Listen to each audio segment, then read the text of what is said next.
Well, hello, everybody. Live here on Facebook, the Cowboy Channel, and Equus Television. My name is Brant Clark. Beside me is two-time world champion cowboy Patrick Bray. I guess I should say beside my middleman here. And in between us is the USTPA finals announcer, Skip Ransom. Guys, this is the final day. We are down to the team pennant finals night. This weekend, we have given out 16 world titles. We still have 4 more to give away. We've given out almost over $250,000, and that's only about half of what we're really going to be giving away here. So tonight we are going to be running the finals of the all levels penning class, the all pro class, and the number 9 class, along with our junior youth class. It's going to be fun. Before we do that, obviously we're going to have our bull bash. But let's talk about what's happening this week, Skip. This week, your first impressions or your first thoughts of what you've seen so far. Yeah, I mean, this World Finals, when you show up here, you walk in the arena, and the size of it's impressive. You know, you've got Louis Sajoni, you've got Jared Lesh, you've got all these guys that are big-name guys in the team penning and the ranch sorting. And so when you walk in here, you're like, okay, this is the show. This is it right here. And I think as some of these lower riders come into this arena and they see it, and there's a Megatron in the middle of the arena, you know, it's overwhelming a little bit, but also kind of turned on their competitiveness, and those guys and gals really went to it this week. It's been a fun week, and I can't wait for these short rounds. Patrick, you probably haven't had the week you've wanted to have in competition, but you've had a chance to sit back and watch what happened. What were your thoughts on the World Finals so far?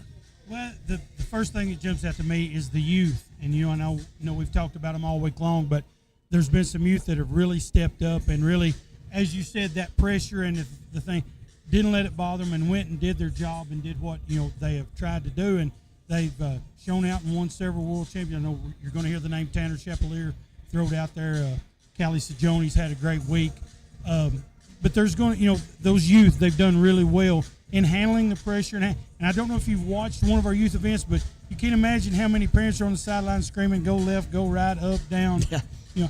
And they ride through that, and I've been impressed with the youth this week. Speaking of the youth and speaking of the name Tanner Chapelier, I want you guys to take a look at this. We gave away 4 world titles to this young man. He won the senior youth championship, the junior youth penning championship, the number 13 penning championship, and the number 7. He won more world titles than anybody did here this week.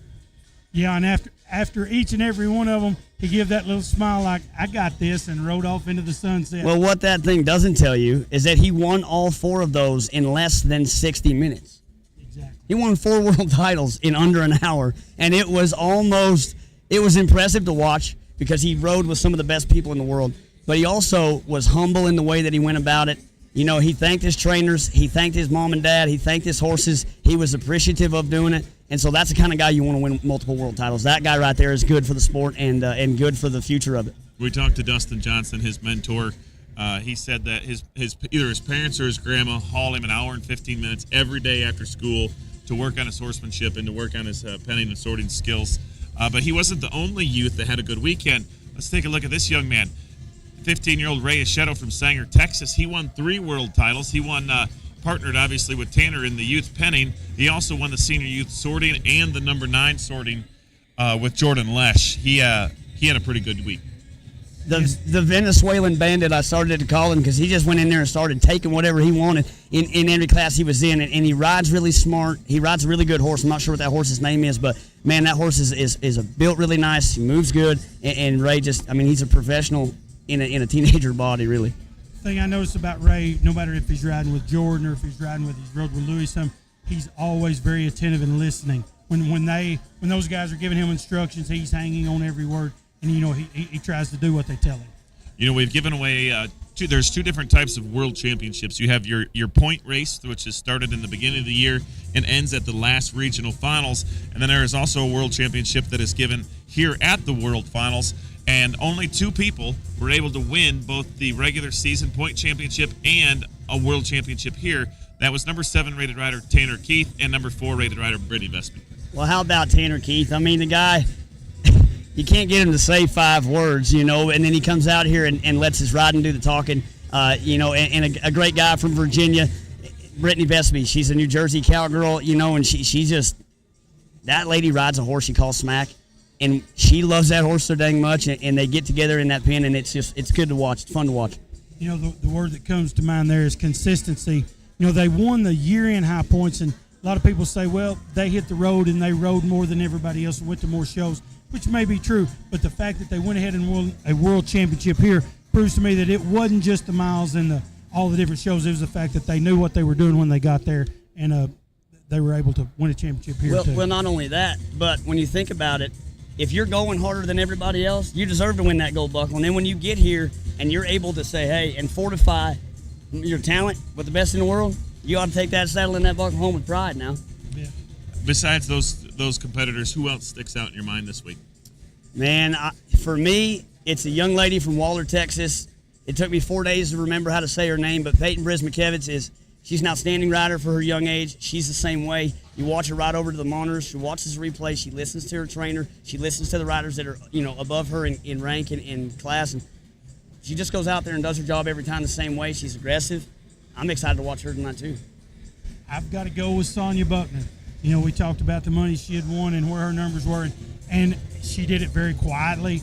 Silently, she just kind of slipped in, did what she knew how to do and made some good quality rides. What I like about watching Sonia, very little wasted motion. She gets to where she needs to be, and that's where you talk about seconds. This is a game of seconds and half seconds. Yep. Well, that step or two too far here and there, that's the difference in a world championship and a fourth or fifth place. And she might not even be done yet, right? She's still in tonight in the All Pro. Exactly. Her numbers, she may win some more money before. Who we're not talking about is a guy that won 2 world titles this weekend too, from Quebec, Gaetan Demers. Gaetan Demers had a great day. Yes. That guy, and one of the, you talk to him and you would never know that he is that kind of competitor. But when he goes in there and you say flag is up, it is like his entire focus shifts to winning, and he just gets right in there and starts doing his job. And come out of there he couldn't hardly believe that he won the 3, I do believe it was. He could not believe that he won that class in a world title. And his daughter got in this week and celebrated with him. And it's been fun to watch Gaetan this week. He's been a good time. Yeah, I've known Gaetan for quite a while, and he is a fierce competitor. And it don't come across that way, but he's a fierce competitor. And we even called his daughter on the phone after they had won those, and she was excited. We talked to him. We interviewed him up here in the booth, and he truly was a great champion. Yeah. Hall of Fame inductees this year. We inducted three inductees this year. One of them, Randy Hale from California, Chuck Pancost, and a 41-year-old Jared Lesh, inducted early, but boy, you can't argue with his credentials. Well, Jared's done a lot for the sport. He's a producer. He puts on shows all the time. He is avid for the kids, the youth. He does everything he can to promote that, and it's well deserved. And those other 2 guys are very well deserving. Mr. Pancost, I'm good friends with his son Larry, and Mr. Hale. He was, I guess, he was Jared Lesh before Jared Lesh. He had the mullet in the back, and he was the model, and he was Jared before Jared. Well, you talk about all those guys coming in, right? And then you mentioned Jared's name. And the thing that stands out to me in that conversation, being a part of this sport for the short time that I have been, is that Jared takes nothing away from this sport for himself. He gave away 52 electric scooters to every kid. It didn't matter if they won or if they went out there and blew out in their first run. Every kid that entered his event got a scooter. He wants to make this an exciting thing for those kids. He wants to make it a fun part of their lives, and he wants to promote it to them. And hats off to a guy that wants to do that, because where does the sport go if we don't have a future with our youth?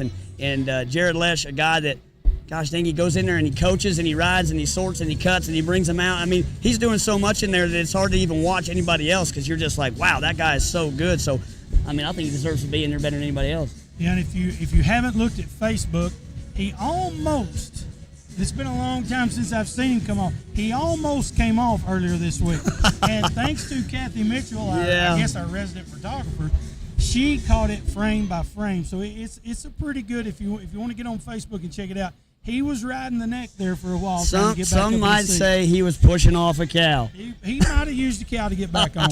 A couple of moments that stand out in my mind was the great speech that Jan Lesh gave for her son. I was sitting next to Travis Freiheit, and Travis Freiheit's a pretty tough guy, and I'm trying not to show him as Jan's got me in tears. It was emotionally touching, and just to see how much people respect Jared Lesh.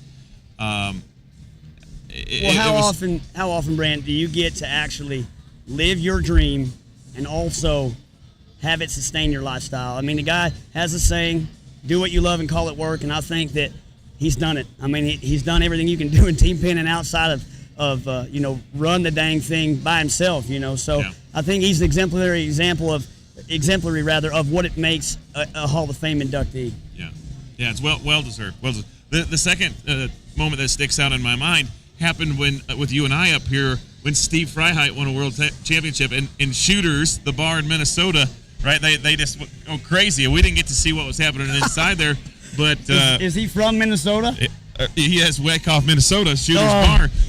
So Steve told me this earlier. He said there's no internet in Wyckoff, Minnesota, except in Shooters Bar. So in order to watch the Cowboy Channel, they all gathered at Shooters Bar so that they could watch everything that was going on. And the Freiheit family, Travis and Steve, both win a world title. To me, it was cool to be connected with it here, but to know that it's connected some 1,500 miles away was pretty neat. I'm afraid I'm going to get a bill from them because I think I bought a shot for everybody in the bar while we mentioned them. I guess it was about 3 or 4 years ago. I asked Steve, I said, hey, is there anybody back in Minnesota? And he said, mention Shooters Bar. That's where everybody goes. And since then, it's just been kind of one of those things that every time we make sure we mention. It's a team pinner bar. Team pinner bar. That's it. Any moments that stick out for you guys this week? I guess I'll go first. For me, I think the most exciting thing was watching Peyton Hayes. That family there has dealt with so much this week, and watching her go out and win a reserve title, world title there in the number 9 sort was just hats off to her and her family. She buckled up, she went in there and did her job, and I think she'll remember that for a long, long time. I'm going to have to be jealous here. Mine is going to be Callie and Aubrey Sajoni winning a world title together. They tell me that I'm one of their 3 sets of grandparents, and they grew up at our house for the last couple of years, and it was just really, really cool. And it was even better to talk to them afterwards. They were thrilled that they had won one together. Injury report, we're glad to report Clayton Fisher had a head-to-tail accident in the middle of the arena. They took him to the hospital. He come back, x-rayed, rode this morning. Outstanding. And also Kathy Mitchell got kicked in the shoulder there, separated the shoulder.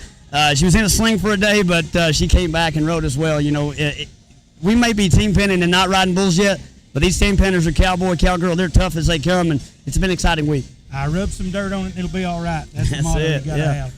But yeah, anytime that our injury report is only 2 people, we're excited. We're good with that. Yeah. But so we are going to go live here at 6:30. We're going to be live on the Cowboy Channel, Equus Television, and of course Facebook. But stay tuned because we're going to come back here in just a moment with Bonner Bolton, former PBR bull rider, Dancing with the Stars competitor, and he's going to talk to us a little bit about what he's got brewing in conjunction with the USTPA and his online fantasy. RankRideFantasy.com. There, you got it. Thank you, guys. That's going to be an exciting thing for you guys to learn about. It's awesome.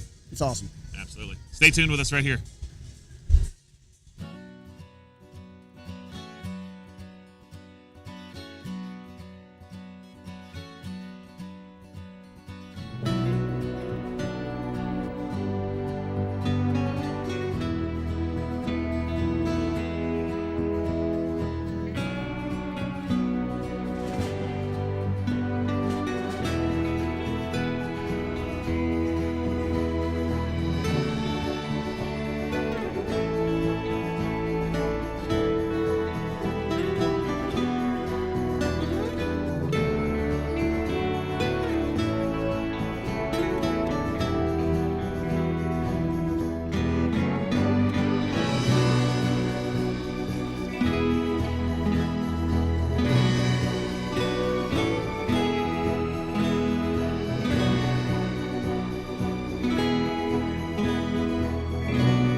whistle just blew. 8 seconds is up. We still got to ride. We still got to keep riding and make sure we get a good get off. Where do we reach with our hand? The sky. Towards the sky.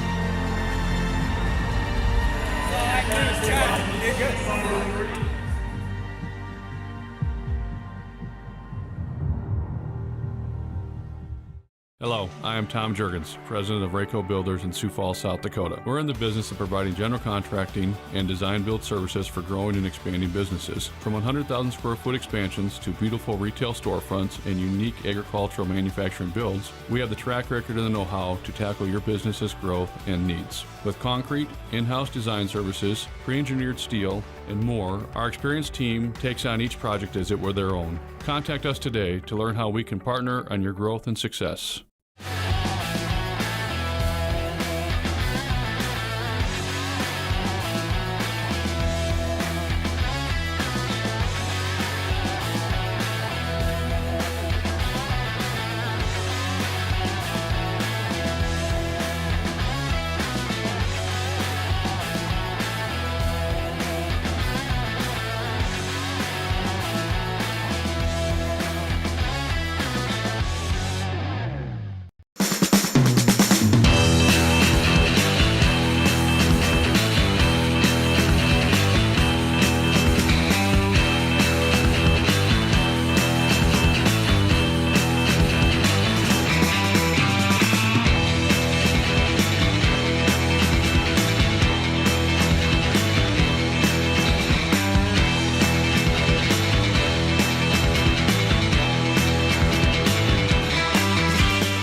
The world of rodeo in the palm of your hand? Pull out your phones and point it at the screen now to download the Cowboy Channel Plus app. There is so much free content.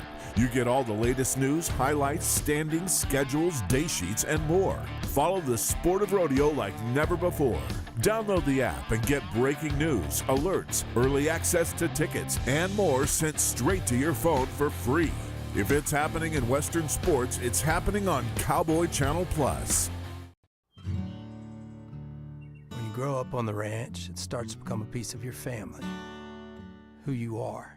We raised our kids to be good people, to be cowboys. We're the Colemans, third-generation cattle ranchers, and this is Boot Barn. Welcome home. It's back.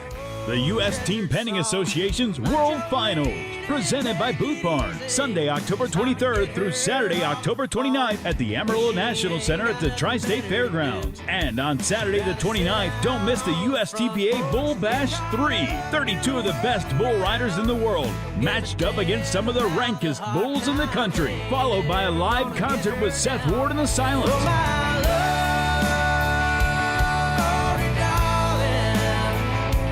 One ticket, 3 big events: the USTPA World Finals, the USTPA Bull Bash 3, and Seth Ward and the Silence. When the devil tries to take your soul, you can't let him in. Tickets are on sale now at USTPA.com. That's USTPA.com.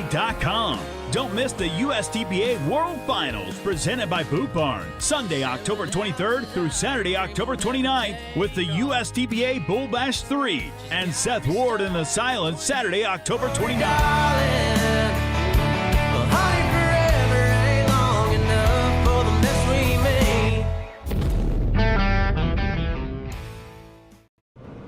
Someday, you'll learn the world is what you make it. You were born with a tenacious heart, meant for racing. Like those boots were made for dirt. Go on.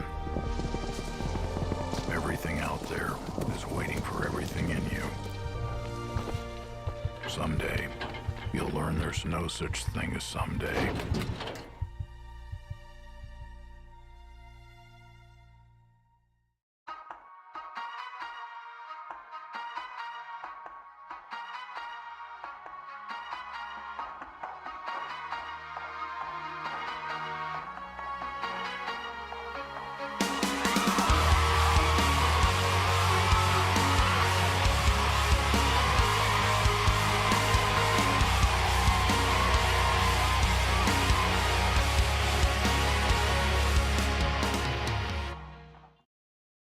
USTPA action is back on Equus with all of the excitement and competition of world-class team pinning live from around the USA on the Equus Television Network. Cut one out of the herd. From elite qualifying to the World Finals, Equus Television brings every minute of live team pinning action to your smart TV and streaming live at equustelevision.net and catch encore presentations on demand. Watch USTPA action throughout the season on the Equus Television Network.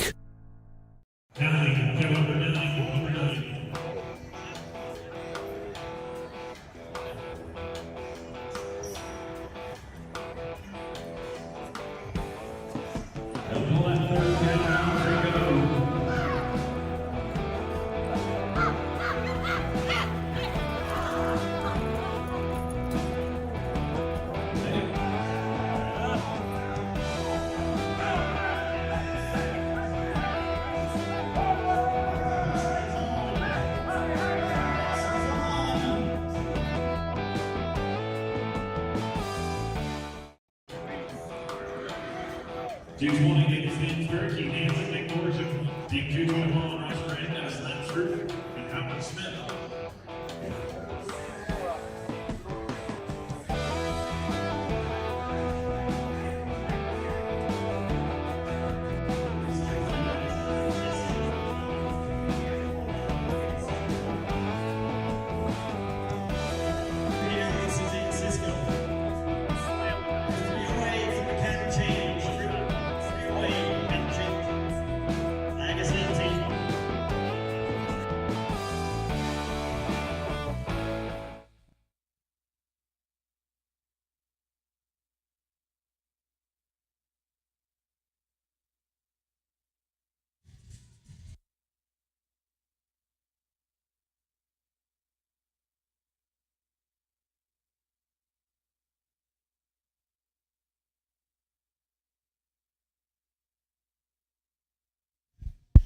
Well, hello, everybody. We are live in the booth right now with PBR Bull Rider, Bonner Bolton. Of course, Patrick Bray, two-time world champion team pinner, joins us in the booth. Bonner, you've been an international model. You've been on Dancing with the Stars. You've competed with the best of the best in the PBR.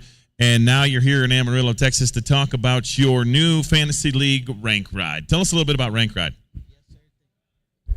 Yes, sir. Thank you very much. We're super excited. This is version 3.0 of the website. We've been doing this free for the public for the last 2 years, and we partnered with PBR. It's been a really, really fun way to kind of turn my passion from bull riding. Now, I was a real bull rider. Now I'm a fantasy bull rider. I'm an armchair expert with everybody else, and it's just been a really, really fun project so far. Right now, the rankride.com is under construction, but as soon as it comes back, you're going to have a whole bunch of different options for all of these players to do head-to-head, team format. What kind of things can we expect from rankride.com when it finally launches? That's right. So we'll have Pick 9 Fantasy, where you'll pick 9 athletes for the weekend or for the year-end, and those athletes will score for you all year.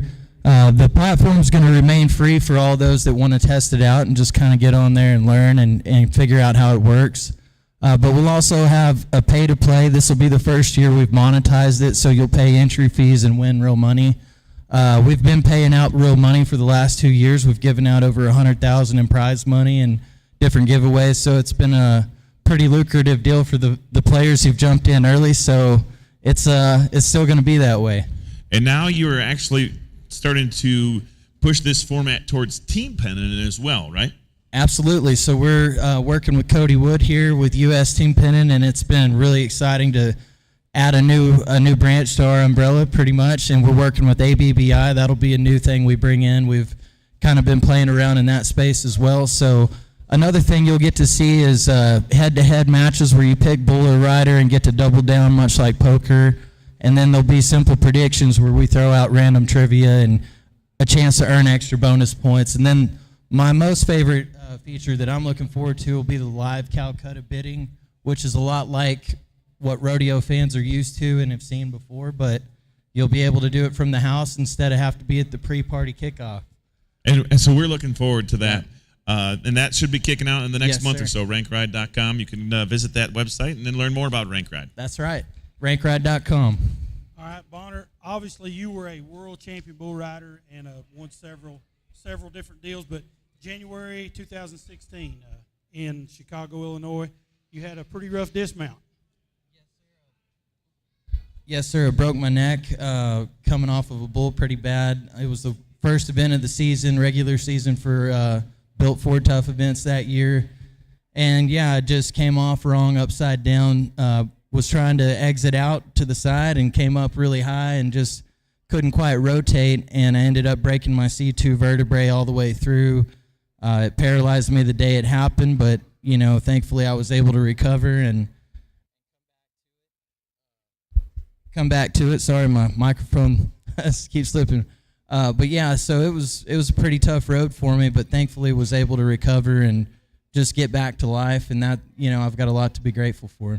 All right, well, now I've had several people that when they knew I was going to interview, they told me I had to ask you about Dancing with the Stars. You finished second place, I think, in season 23. No, I finished in the top 5. Was lucky enough to make it to, I think, the second week before the finals. Yeah. Okay.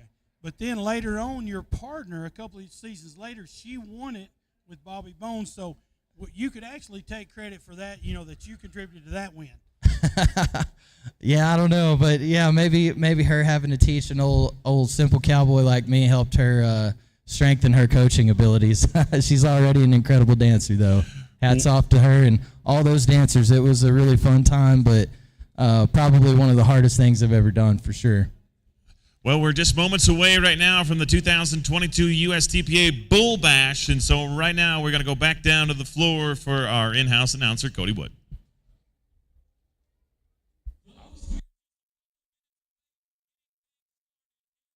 Bull riding.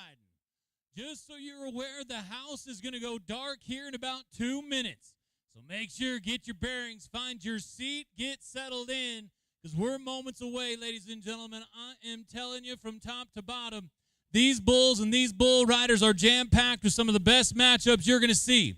A year ago in this very same arena, we had 12 ranked bull rides. It was as tough of a bull riding as you will ever go to. So let's duplicate last year and do it one more time, Amarillo. We're just a couple minutes away from the USTPA Bull Bash 3.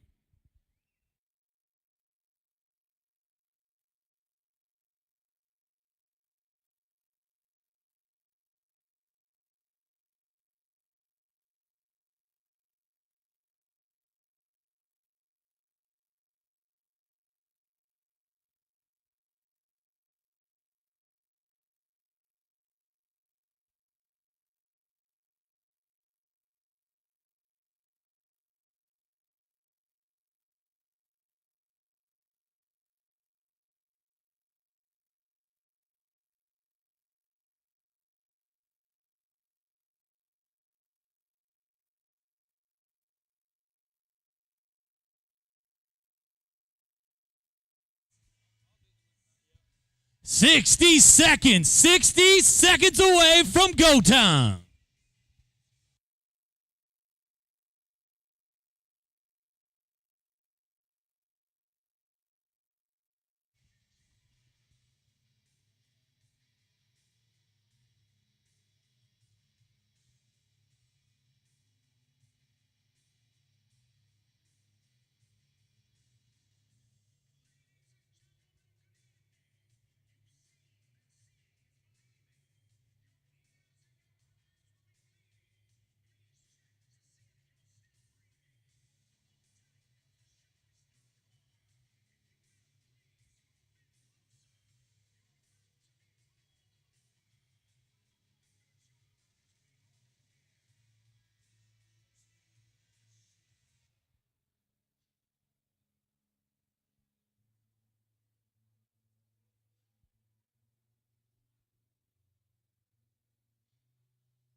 Ladies and gentlemen, welcome to the USTPA Bull Bash 3 and World Finals.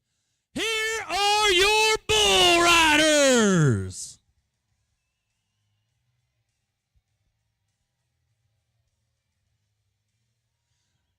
Folks, we've been talking about it all night long from top to bottom. This is a who's who in the sport of bull riding, especially when you're talking about the up-and-coming superstars. The names you might not know yet, but you're about to in a big way tonight and in the year to come. This is going to be set up with a great time with all kinds of bull power as well. And to challenge these bucking bulls, we have got some of the best. And just like any other sport in the world, there's always those few that seem to set themselves apart. Ladies and gentlemen, right now, I'd like to introduce to you to none other than number 36 in the world in the PRCA. With almost $400,000 in career earnings, he was number 5 in the world in 2011. Ladies and gentlemen, Jacob O'Mara.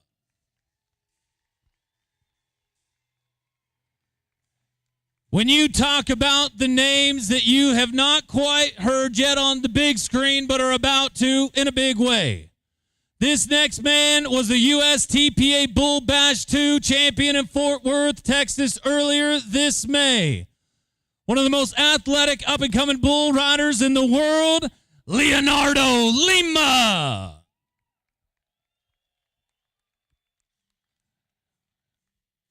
Folks, one of the biggest stages in Western sports is without question the National Finals Rodeo in Las Vegas. This next man has made the trip to Sin City 3 different times and has won $600,000 in his PRCA career. Folks, he's a Southeastern Circuit Finals champion as well from Louisiana, Dustin Bouquet.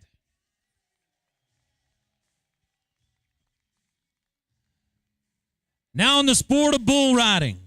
If you have watched over the last 10 years, this next man has been one of the best bull riders in the world for the last decade. A 6-time PBR Finals qualifier with over $1 million in career earnings. From South in Brazil, ladies and gentlemen, Rubens Barbosa.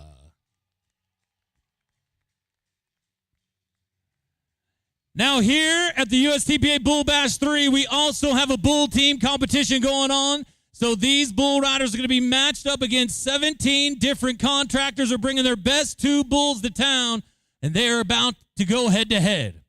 But after our bull riding, ladies and gentlemen, we have been here for the last 7 days.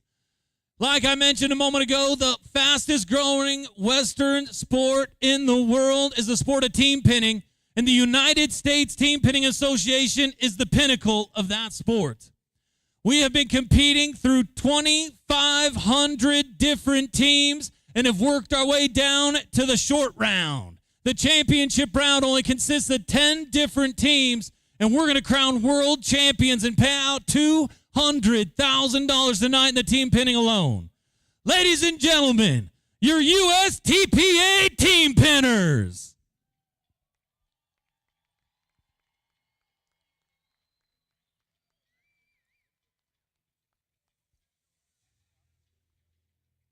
We started Sunday morning and have been working our way down for the last 7 days. This is not a sprint, ladies and gentlemen, to win a world championship in this discipline. It is a marathon. These riders are as good as they get, and they come from all corners of the world, from Canada, from Italy, Venezuela, and of course, right here in the United States. It's got some of the best riders and best horses that you could ever imagine. As they make their way on down, you're about to see 5 different classes inside the sport of team pinning. And what that means is each one of them is rated a little bit differently, a little bit different structure, but the world championship and the gold buckle means just the same nonetheless. And just like in the bull riding world, we have our year-end standings. We started this back in January 1st and have worked our way down to our top 5 in the world. And with that ratings, you cannot get any better than the next 5 riders right here. From not too far from here, a Texas man who was just inducted into the USTPA Hall of Fame only a few days ago. He has given one of the biggest impacts in the sport of team pinning in the history of the sport. So many world championships, you can't even count them. From Whitesboro, Texas, Jared Lash.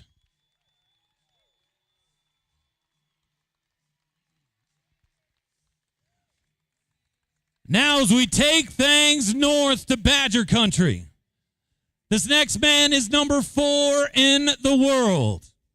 From Sparta, Wisconsin comes a man that has led one of the greatest areas in team pinning to the highest level. Another man that has won multiple world titles and one of the most solid, great team pinners that ever lived, Travis Kaiser.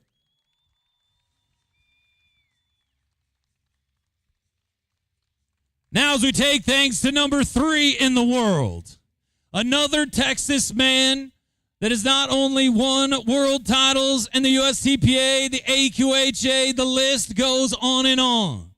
He gives back to this sport in so many different ways through clinics and carrying down his ability, his skill set. He's also a fantastic trainer. Number 3 in the world from New Boston, Texas, Louis Sajoni.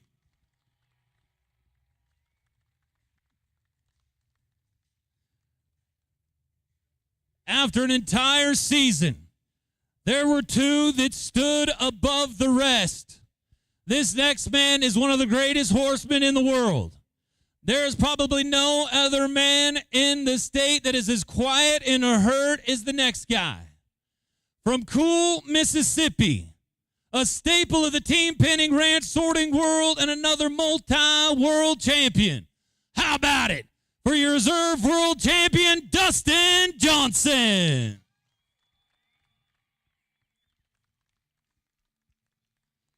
Now as we begin to head east of the Mississippi, after an entire year of going up and down the road and working all the way to the world finals, this next man has been the best rider from word go.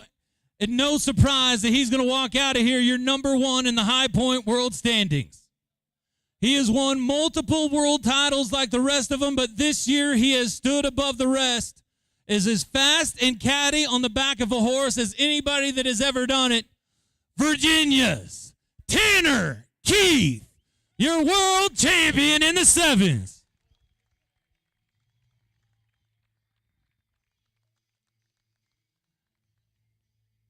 Well, folks, it's at this time I'd like to ask you to remove cover, as in any sport, especially right here in the Western sport world, we're to bless this arena.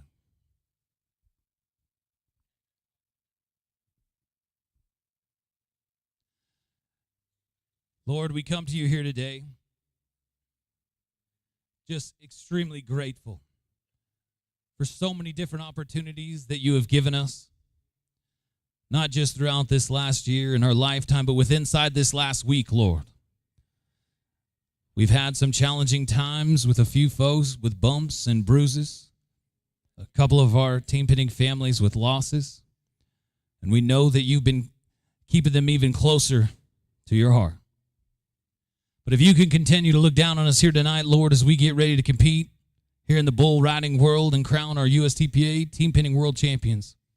Look after our contestants, these bucking bulls we so dearly love, these horses that we care for, live with on a daily basis, and all the crew, everybody around this arena, Lord, we sure would appreciate it. In Jesus' name we pray. Amen. Folks, it's at this time I'd like to introduce to you your Tascosa High School Navy Junior ROTC. The color guard is led by Cadet Harold.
stripes and bright stars through the perilous fight. O'er the ramparts we watched were so gallantly streaming, and the rockets' red glare, the bombs bursting in air, gave proof through the night that our flag was still there. Oh, say does that star-spangled banner yet wave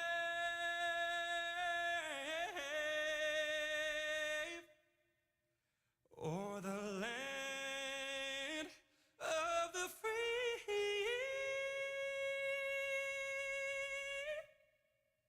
and the home of the brave.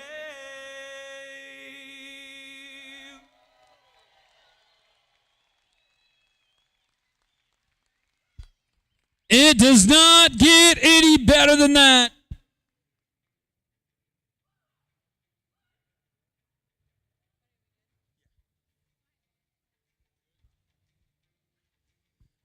Thank you again to our Tascosa High School Navy Junior ROTC.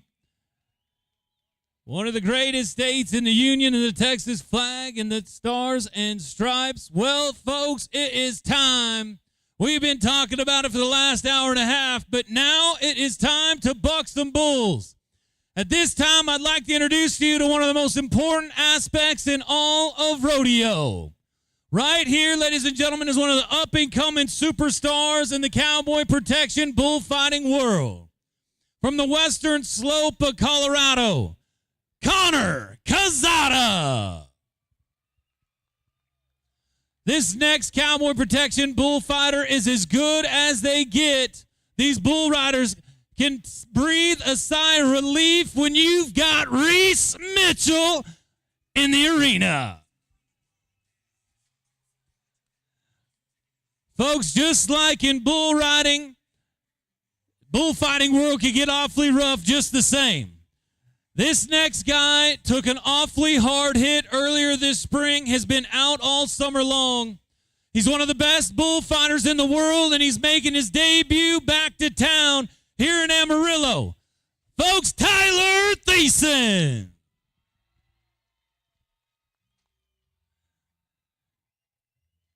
You always got to have your class clown, the one that makes you laugh. And we got a good one for you here tonight, an 11-time CPRA barrelman, J.D. Schultz. Now, I mentioned in the intro, ladies and gentlemen, that not only is this a bull riding, but it's a bull team competition. What that means is these 17 different contractors brought two of their best bulls they got, and they're going to be going head-to-head as well with a big-time bull competition at the same time. So our four judges here tonight have got one of the hardest jobs in all of rodeo. I'd like to introduce you to your 1999 NSPRA World Champion and a PRCA Gold Card member, and Gary Wood. And then one of the best judges in the world, ABBI Judge Tanner Smith. In a Mountain State Circuit Finals qualifier, and another one of the best judges in the world, and in the ABBI, Brent Meyer. And our fourth and final judge rounding things out for you here tonight is none other than your 1992 world champion and a PRCA Hall of Fame member, Cody Custer. Well, the stage is set. Let's buck some bulls, Amarillo. Are you ready for a bull riding? We're going to start things off with a Houston, Texas cowboy. Caden Loud is drawing the bull Ka on Black from 4P2X Bucking Bulls. We're going to start things off right down here in the Visit Cheyenne Buck and Shoot. If you have never been to Cheyenne and you want a piece of the West, make sure to get to Cheyenne. All right, Caden Loud, our first bull rider to go. Houston, Texas is where he calls home. Last year, we had 12 different bull riders make double-ranked bull rides and had one heck of a competition. Let's kick this door down and start things off the same way right here with Caden Loud. When this gate cracks, Amarillo, let them hear you. Let's get this party started right. Slides up on the back of his bull rope. Young black bull right here, kind of squatting in the front end of that buck and chute. Wants to get him standing square. Now he's got him. Here we go. Amarillo out and around to the right, into his hand. Go ahead, Caden. Go ahead now. Opens up with the outside foot. Lets him have it. Look at the work of your 95-7, the Armadillo Bullfighters. Tyler Thiessen going to start things off right. You knew it was coming. You could feel the energy in the building, and Caden Loud is going to start things off for us in a big way right here, just like we did a year ago with a qualified ride. The Black Bull out and around to the right, and he opened up and gave him some of those money chops that those judges are looking for. Telling him he is in complete control of this bull ride and completely dominates the bucking bull. An outstanding way to start our event here with Caden Loud from Houston, Texas. All right, we're going to move things on over to the Rayco Builders Buck and Shoot. Buck and Shoot number 3 is where the action's at. Cordrick Murphy, Highway 36, Shiro, Texas, is where he calls home. What a good way to start the bull riding off, huh, JD? What a great crowd we have right now. I know it. They were great last year, great again this year. Come on, Amarillo. Let's keep this momentum rolling right here with Cordrick. Here we go. Here we go. We're doing it again. In and out. Oh, no. Tough luck right there. Cordrick Murphy going to go down in the well just a little bit. Not able to get outside of it. Not able to get outside of that well once he started to go down in it. Unfortunately, to come down with a no score for Cordrick Murphy. Hey. But, folks, if you go back to Caden Loud, how about it? 85 and a half.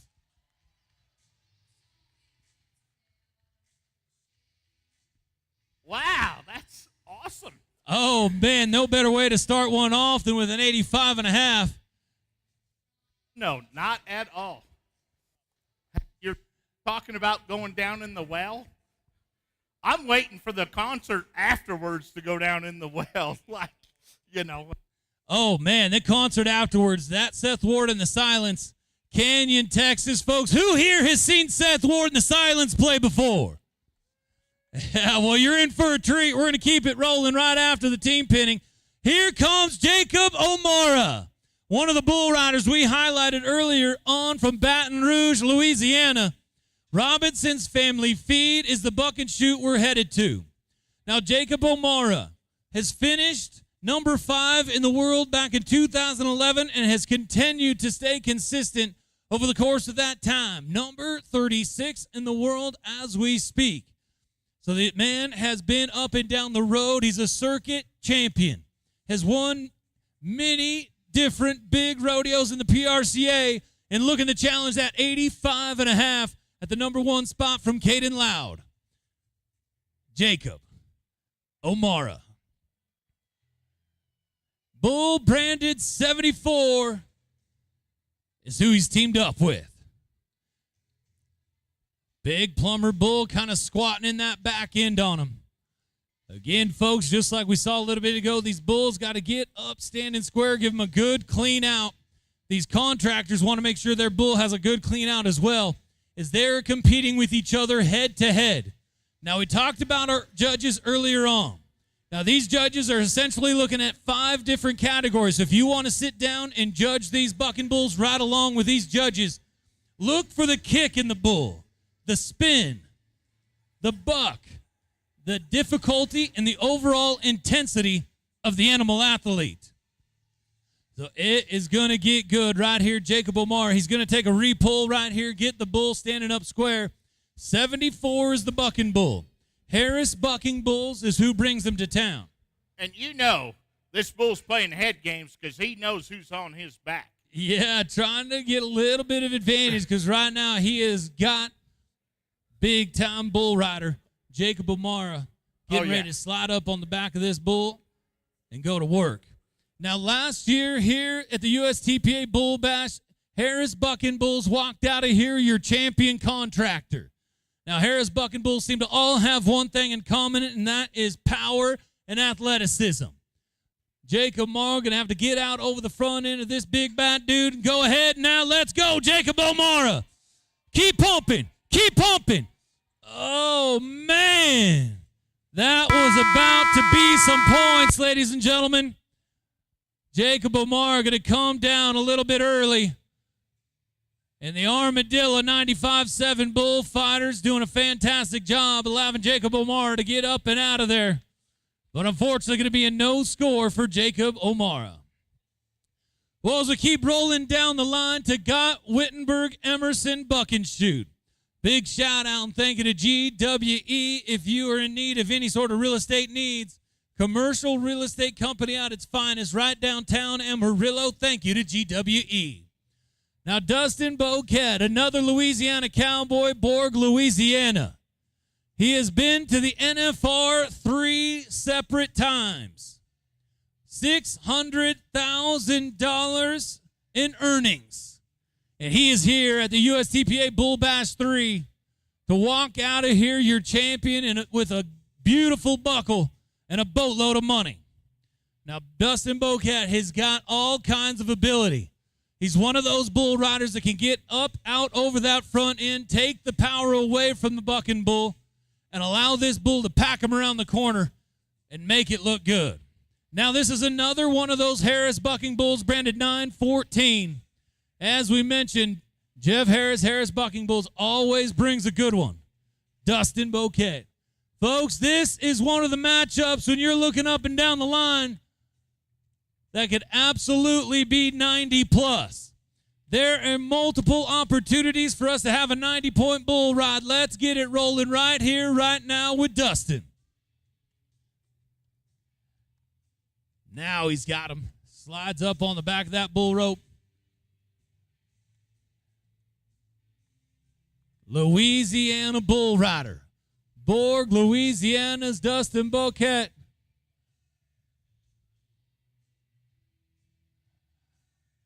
Gets right out over the front end. Go on with him, Dustin. Out and around into his hand. Keep pumping. Keep pumping. Well, just a tad behind from the get-go.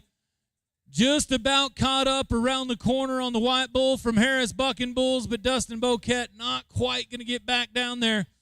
Going to be a no score. Lucky enough for us, though, ladies and gentlemen, Dustin is going to come back and get on another one.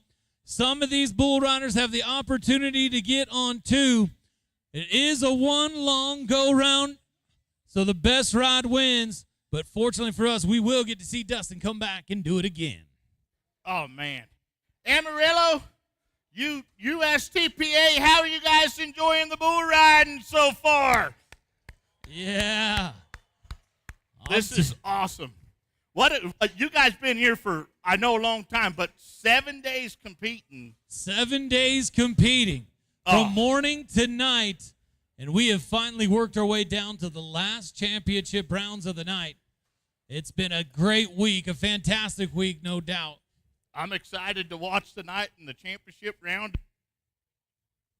It is super fast, JD. Earlier this week, we had a youth team, so a couple of teenagers, if you will, go in the 16-second range. So they came down here, grabbed 3 cows, and brought them all the way back to the pen in 16 seconds, just to give you an idea of how fast they can be. I can't even get a cup of milk that quick. Yeah, no kid. You can't even stand up out of a chair that fast. Shut up, Cody. Just kidding. Hey. All right. Well, as we go on down now, we're going to head back to the right-hand delivery bucking shoots. The Cubit Hay Company Buck and Shoot is where we're headed. This is going to be a Rockin' Bee Bucking Bull. Logan Hunter is your bull rider. Shot of Coffee is your bull. Now, this big bad dude right here has got himself a set of clown stabbers on him that's going to make you want to get out over that front end, get in between them, take that power away from this big dude. Make yourself a bull ride now, Logan. We got an 85.5 at the top of the leaderboard from Caden Loud. We started things off with a bang and have had a few no scores in a row. Let's turn that around right here, right now with Logan Hunter.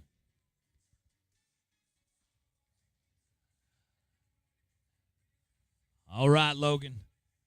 Want to make sure he's looking on the outside of that gate. These bulls will take an opportunity when they're looking back on the inside, might not come out of there as cleanly as you want. Now he's got him. Logan Hunter, your bull rider. Shot of Coffee, your bucking bull. Pick him up, keep riding. Nice job, Tyler Thiessen. I'm telling you, folks, you have no idea what a move like that will do for a guy coming off a badly broken leg, steps around one, protects the bull rider like that. That was an outstanding job from Tyler Thiessen in the 95.7 Armadillo Bullfighters.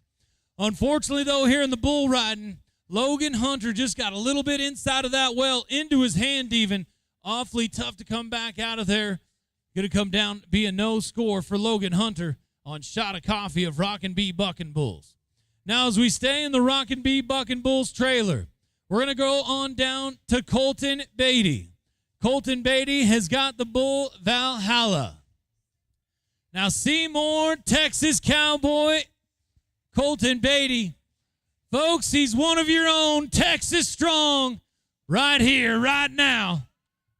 Colton Beatty and Valhalla. Taking things back down to Buck and Shoot number 1, your GWE Buck and Shoot. Folks, we have got some great partners here at the USTPA, and some of them that originate right here in Amarillo and Canyon. If you're looking for a great education, make sure to check out West Texas A&M University. It doesn't get much better than that. Go Buffs. Come on now. Let's get into the 90s. You know it's coming, an 85.5 to kick off the night. And now Colton Beatty and Valhalla, our next opportunity to and get that's that how we done. started. In the gate, into his hand. Go ahead now, Colton. Look at here, Amarillo, big-time bull ride. Look at the athleticism from Colton Beatty. That was picture-perfect bull riding, ladies and gentlemen. How about it? Colton Beatty, Seymour, Texas, just knocked out the Valhalla. I'm telling you, around the corner, he was tapped off from word go.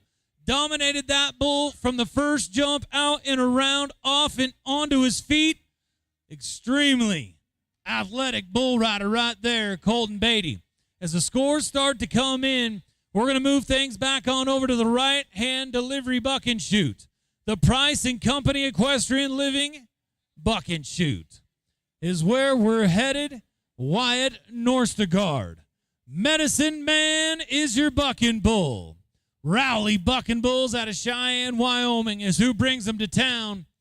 So we've seen Texas, Louisiana, Oklahoma. Now it is time for the Gillette, Wyoming Cowboy to show you what he's got. How about an 86.5? We got a new leader. 86.5 for Colton Beatty. Wyatt Norstegard, though, right here on the Medicine Man. This big Red Bull right here has got all kinds of moves, ladies and gentlemen. Watch how he a little bit unorthodox in his bucking style, up and around. Sit up and ride, Wyatt. Heads up, JD. The Medicine Man. Rowley Bucking Bull's going to get him another one, and Wyatt Norstegard going to come down early. Now, that bull right there, we have seen that bull buck many times and do that very same thing. to a lot of other bull riders. He is awfully heavy and strong, has a little bit of an unorthodox bucking pattern that kind of makes those bull riders kind of bring him down on the top of his head. But Medicine Man's going to get him another one in Wyatt Norstergaard with a no score. Go home, Medicine Man. Come on. Come on, man. Quit being a show-off. We got a party to get to. We got world champions to crown in the team pinning and a Seth Ward concert to dance the night away, buddy. I mean, find your home. Hey, are you going to dance tonight? Oh, I'm going to dance a bit. How about you? I always love.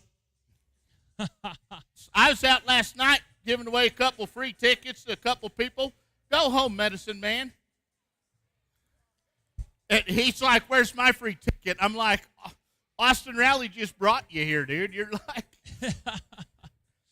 Well, folks, we got an 86.5 now at the top of the leaderboard from Colton Beatty.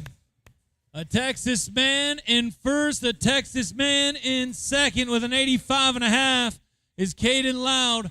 So at the moment, Texas is in the lead.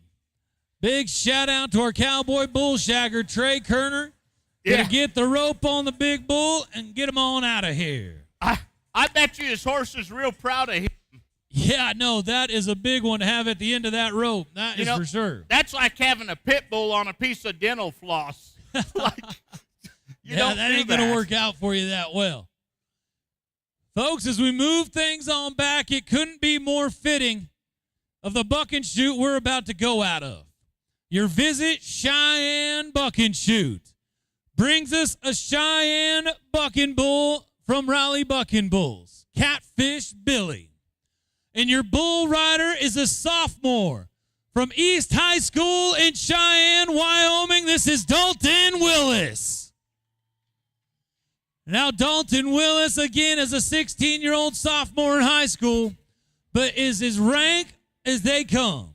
Well beyond his years in the sport of bull riding. He knows this bull well, and this is a big stage, and he is ready to show the world what he has got and ride the Catfish Billy from Raleigh Bucking Bulls. Yeah, this is neat. This is awesome. I rode bulls back in the day with his dad. That's right. This is awesome. And I guarantee you, Amarillo, you better get loud because this kid's special, and you better remember his name, Dalton Willis, because he is salty. That's his nickname. He is as salty as they get. A year ago was 90 points as a 15-year-old in Castle Rock, Colorado. All right, Amarillo. Salty Dalton Willis. Catfish Billy is your bucking bull. Cheyenne, Wyoming, buck and shoot. Go on, Dalton. Sit up. Get around there. Well, fortunately, looked like it didn't quite. Inside foot's going to float up on him. Going to bring Dalton down on the head of the Catfish Billy a little bit early. Going to be a no score for Dalton Willis. But I'm telling you, folks, the young man's got a bright future. The sophomore from Cheyenne East High School will be back to do it again. I promise you that. Well, as we've watched two Texas Cowboys jump out and go 85.5 and 86.5 to be sitting 1 and 2. How about we take it back down to Williams Bucking Bulls and another Houston, Texas bull rider. This is going to be Darion Loud. Half-baked is your bucking bull. Now, Darion has got to challenge that 85.5 from Caden Loud and an 86.5 from Colton Beatty.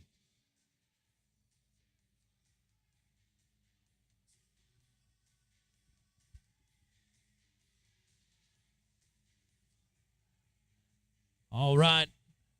Going to go back down to the Robinson's Family Feed Buck and Shoot. Black and white painted bull from Williams Bucking Bulls.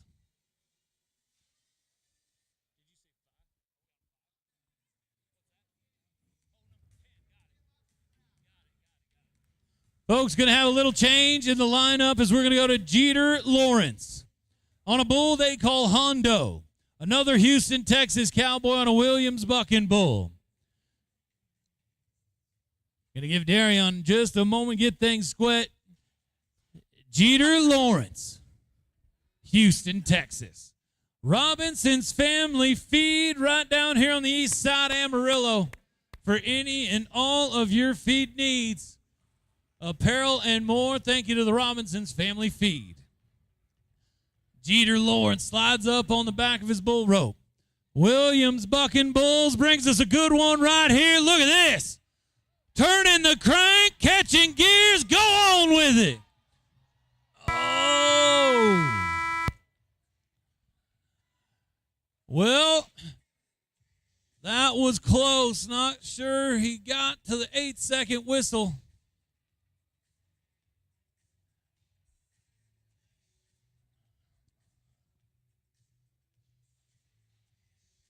Had a great bull ride going right there. Started to open up with that outside foot. I believe going to come down early and a no score for Jeter Lawrence. That is too bad. That was about to be some points. You know, when you see that outside foot move, it's amazing how quick things change. It's like, ah. Oh, I know it. And that bull was catching gears. He was trying to keep up with him around the corner. And just not quite going to get there today. Jeter Lawrence going to come down early. Great young bull rider right there, though. That is a name to keep an eye out for. Folks, as you watch the PBR Team Series unfold over the last 6 months, it has given you the opportunity to watch some of the up-and-coming superstars. And you could be seeing some of those very same superstars here tonight. The next names that you might be seeing on a Sunday on the PBR Team Series. Wells going to roll down to the right-hand delivery, buck and shoot. Your visit, Cheyenne, buck and shoot is where we're headed.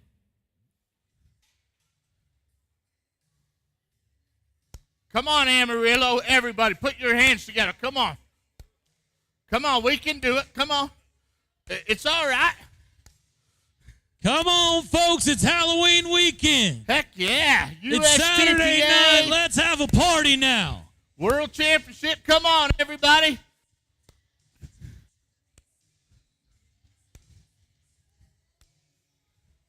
We're going to move down to the Visit Cheyenne buck and shoot.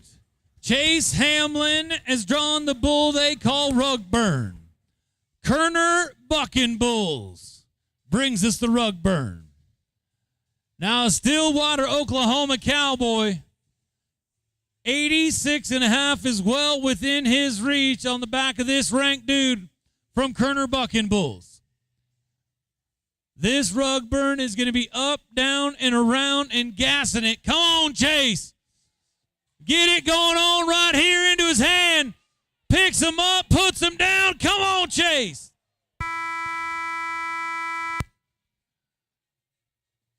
Man, big, strong bull right there from Kerner Bucking Bulls, the Rugburn. Chase Hamlin had a fantastic bull ride start. I believe he's going to come down just a tad early. We have been so close on the last 2 outs to challenge in a 90-point bull ride, but unfortunately Chase Hamlin going to come down. Took an awfully hard shot. Looks like hopefully it'll be all right. But a no score for Chase Hamlin. We're going to roll back one now to the Cubit Hay Company buck and shoot. This is going to be Garrion Hall, Wichita, Kansas. He's got the Colt 45 from Kerner Bucking Bulls. So very similar to that last bull we just watched go, the Rugburn from Kerner Bucking Bulls. These bulls are stout. Garrion Hall, Colt 45. Folks, if you're in need of any sort of hay delivered to you across the country, thank you to Cubit Hay. Come on, Garrion. Look at this. Ride the big bad brindle. Go ahead now. Go on with. Oh.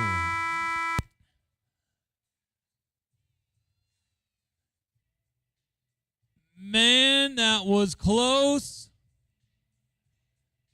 The brindle was getting it around the corner, going to turn back the other way.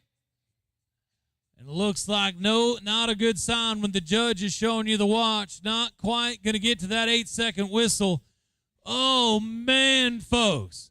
That is 3 outstanding bull rides in a row that had to be right at that 7-second mark. And another one going to come down with a no score. Gary and Hall started a fantastic bull ride on Colt 45 from Corner Bucking Bulls, which means we're still standing at the top of the leaderboard with a couple of Texas Cowboys and Colton Beatty and Caden Loud sitting 1 and 2 at the moment. As we keep rolling down the line, we're going to go down to Zane Fitzgerald.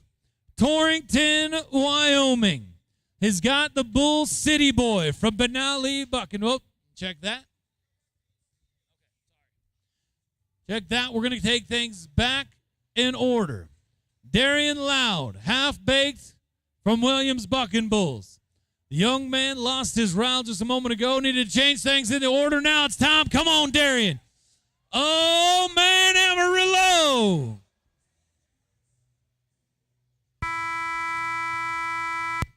Just an outstanding young bull right there from Williams Bucking Bulls.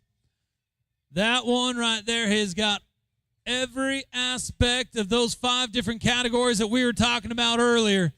The buck, the spin, the kick, the difficulty, the intensity, all wrapped up in one animal athlete from Williams Bucking Bulls right there. Half-baked, remember the name of there. Darian got him started, but going to be a no score. Now we're going to head down to Benali Bucking Bulls. Zane Fitzgerald, Torrington, Wyoming. Folks, when this bull comes out here, look at the horns on this one. I'm telling you what, you've got to have nerves of steel to climb out over the front end, get out between those bad dudes right here, the city boy from Benali Bucking Bulls. Zane Fitzgerald, though, an outstanding bull rider. Time to be 87 or more. Let's have a change at the top of the leaderboard. Why can't we be 90, Amarillo? All right, Zane. Bear down and make yourself a bull ride now. Says, let me have him, boys. Here he comes. Out and around, sucks back around to the left. Reese Mitchell. 95-7, the Armadillo Bullfighter. That was an outstanding move right there. When Zane Fitzgerald came down in a split second, Reese Mitchell was right there to pick that bull up and to keep that bullfighter safe. An outstanding job from your 95-7 Armadillo Bullfighters. But as good as a save as that was, we're going to have a no score from Zane Fitzgerald. Benali Bucking Bulls. We're going to go down to the bull they call Skin Dancer. Your bull rider is Riley Lane from Stratton, Colorado. Now, Riley has been riding as hot as anybody in the Mountain States right now. He's won money in Bennett, Colorado. Won money up in the Nebraska Panhandle just a few weeks ago. Now he's here in Amarillo, Texas to win the big money at the USTPA Bull Bash. Riley Lane. Skin Dancer is your bucking bull. Skin Dancer right here from Benali Bucking Bulls, kind of squatting down on that front end. Want to make sure, get him standing up square. Now Riley Lane, the young man right here, is as tough as they come. Not too long ago, we watched him get on a bareback horse without a rigging. Come on, Riley Lane. Sit up, heads up, heads up. I'm talking about a handful now. The Skin Dancer from Benali Bucking Bulls. That one right there is not easy to track. Now, when you're talking about these judges and the bull team competition that's taking place right now, now that bull had all difficulty, all kinds of intensity, but he didn't quite start to turn back, didn't have the spin, so you got to take all those variables into consideration. but a great athlete right there for Benally Bucking Bulls nonetheless. And Riley Lane, a no score.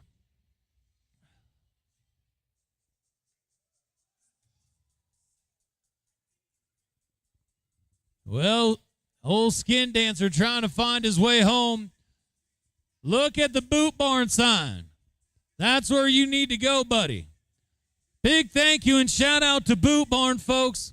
Boot Barn represents over 600 Western sports a year, and you got a great one right here in Amarillo, right down I-40.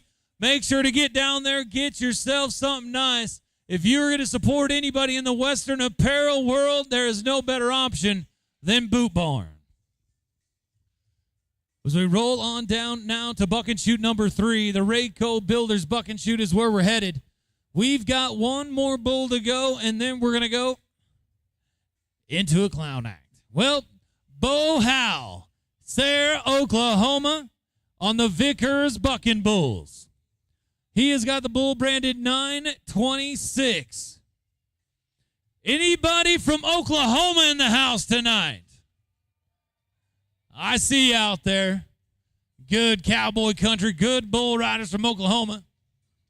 But right now, Texas is taking the stage by storm, sitting 1 and 2 in the moment. Caden Loud with an 85.5. Colton Beatty with an 86.5. Rayco Builders, if you are in need of a general contractor anywhere, anytime, on budget, Rayco Builders. All right, Bo Howe. 926 is the Bulls brand from Vickers Bucking Bulls.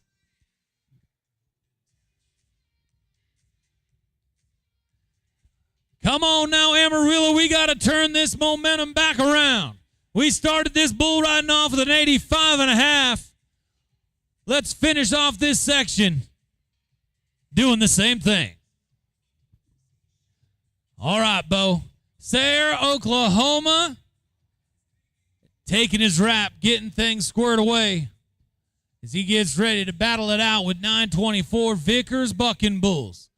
Now, Vickers Bucking Bulls, big-time competitor in these bull team competitions. So this is about to be good right here. This has got all kinds of ability to go 90 points when you're looking at Bo Howe and Bull 926. Picks him up around the corner. Talk about catching gears now. The Black Bull, Vickers Bucking Bull's going to turn the crank, and I mean 1,000 miles an hour around to the right. Bo Howe just going to be a little bit late around that corner, not quite going to get there, and a no score for Bo Howe. Folks, we've got 2 bull rides, an 85.5 from Caden Loud, an 86.5 from Colton Beatty. And we've got a bunch of bull riders still yet to go here in our bull riding. JD, what are you doing out there? What? Oh, my. What do you got there? What Dude, is that? You know, it's hunting season. A lot of great things going. And, you know, I'm an entrepreneur. Like, I created the coolest thing ever. Oh, yeah? Is that what that is there? This is a turkey call. A turkey call. Guaranteed to get a turkey every time. Man, well, that's pretty cool. It's awesome.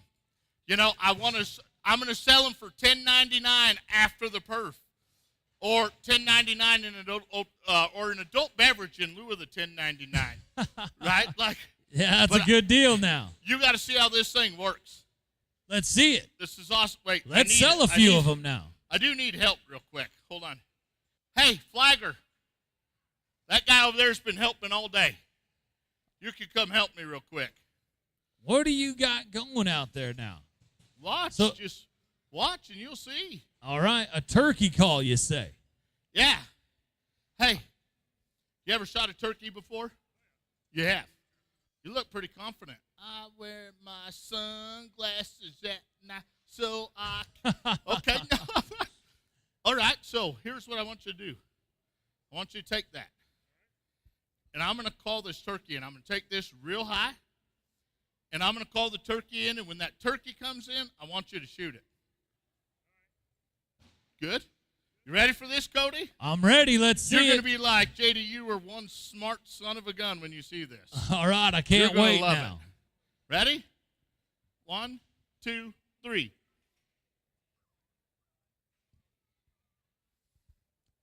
What's happening? Cody? Oh, sorry. Cody. I was waiting on the turkey. No, you dang rodeo announcers are always too impatient. You can never keep your mouth shut long enough to let something work. I know. Well, we get nervous if we're not talking. Dude, I can tell you don't hunt because it takes patience. God, Are you a clearly. parent? Yes, I am. But it's tough. It's his tough poor having child. the patience. I'm like his poor child.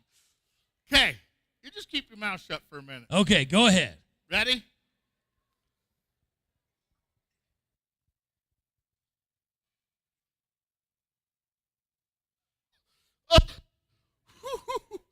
Oh, What my happened? goodness. I'm out of breath. Yeah, man. Well, did it Here work? I'm picking up. What? What? Oh, dude, this is even better. How about we let the consumer show you how this thing works? There you go. There's no better Here, way to dude, sell awesome. something than Here. that right there. So that and that's the mouthpiece. So that right there, you have to blow in as hard as you can. Okay? That top piece. And you got to hold that other piece way high up in the air. Okay? And then what you need to do is you need to blow in that mouthpiece as hard as you can. Okay? All right, good luck. Wait. Hey, dude, I want to see you go like this. Like I did. All that fresh Amarillo air. Call that turkey in, and I'll shoot that turkey. Ready? 1, 2, 3. What in the world, JD? Guaranteed a turkey What was that? Wait. Hey, wait. Heads up. Wait. No. Heads up, look out! Oh! Oh my God, are you all right, dude? I'm good. Folks, how about it for your 11th-time CPRA Barrelman of the Year, Mr. J.D. Stoltz? Well, folks, as we get ready to get back to bull riding action, get yourself a drink, get settled in. We're just getting warmed up as we are now one section away from crowning our bull riding champion at the USTPA Bull Bash 3. And then you will see this arena transition in the blink of an eye, and you will watch some of the greatest horsemen and women in the world as we go to crown our champions in the USTPA World Finals. But here in the bull riding, we just watched a moment ago Bo Howell from Sarah, Oklahoma, climb down on the back of a Vickers bucking bull. And now here on the bull team competition, Bo Howell's going to come right back, do it again, and get back down on a Vickers bucking bull right here, bull branded X93.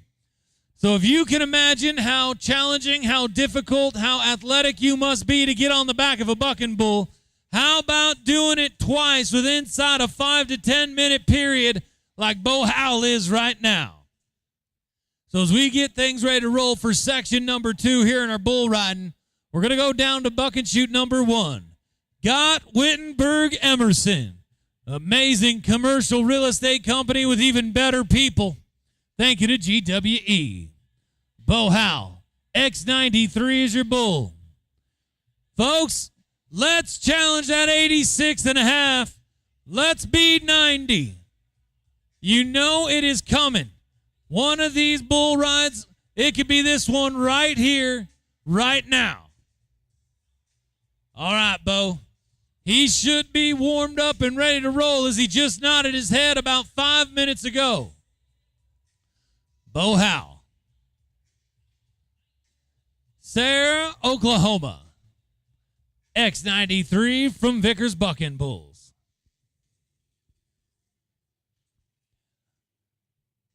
For all that great Texas country, tune it in to 95.7 The Armadillo. You'll get to hear our great lead act of the night, Seth Ward and the Silence. Some fantastic hits out there jamming with 95.7. All right, Bo. That last bull flat bucked.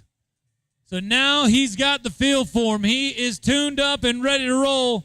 Ready to fight back like no other right here on the X93 from Vickers Bucking Bulls.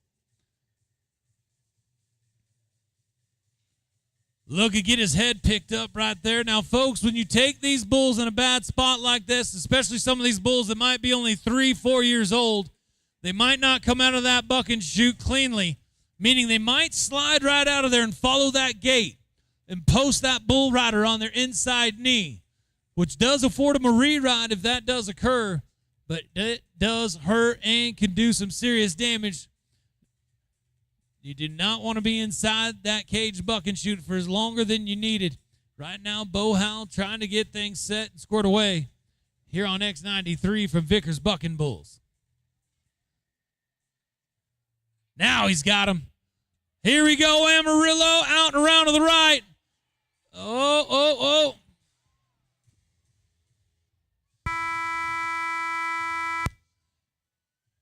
Bo Howell going to lose his hand.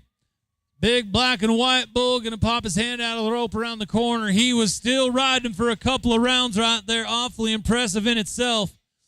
But a no score for Bo Howell. Look at this pretty bull. Thank you, Trey. Appreciate that. Trey Kerner, your cowboy bull shagger, keeping the arena clear and the action rolling. But a no score for Bo Howell. All right, folks, it's time to turn it around. Let's get behind these bull riders and let them hear you when this gate cracks. Heck yeah, look what I got. I got a couple freebies. Yeah. USTPA Weekly, the TV show. Yep. Right there. Every Weekly, Tuesday couple night. T-shirts. Where you guys at? Every Tuesday night with Patrick Bray, the USTPA Weekly. Good looking shirt. Ladies and gentlemen, it's a timed event. Find your cow.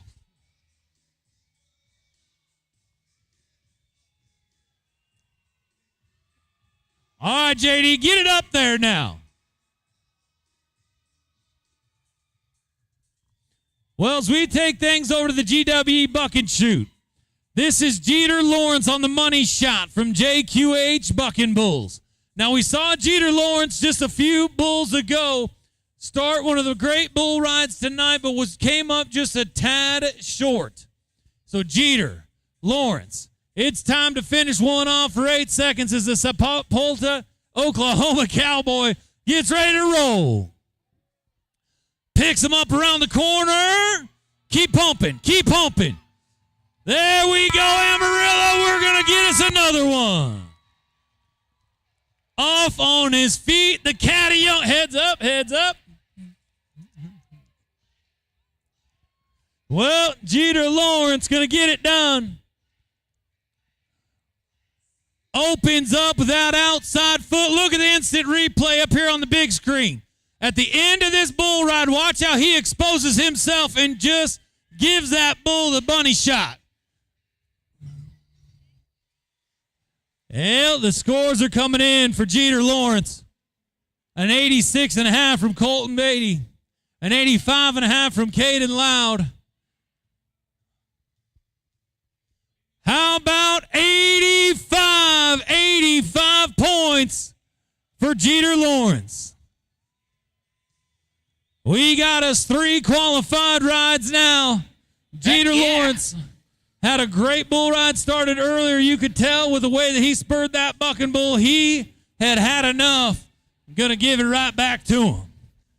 Well, as we keep moving down the line to the Robinson's Family Feed Buck and Shoot, Darian Loud, Rattlesnake Shake is your bucking bull.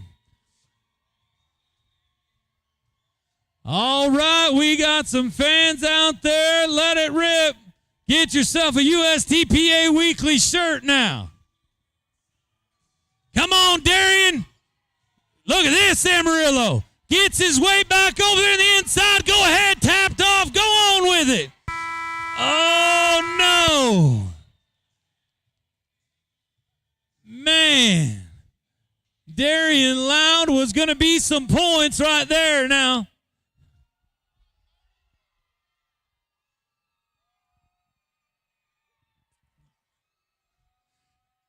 I'm telling you what, he was a tad behind, then caught back up, made a couple amazing moves in the sport of bull riding that does not get done very often.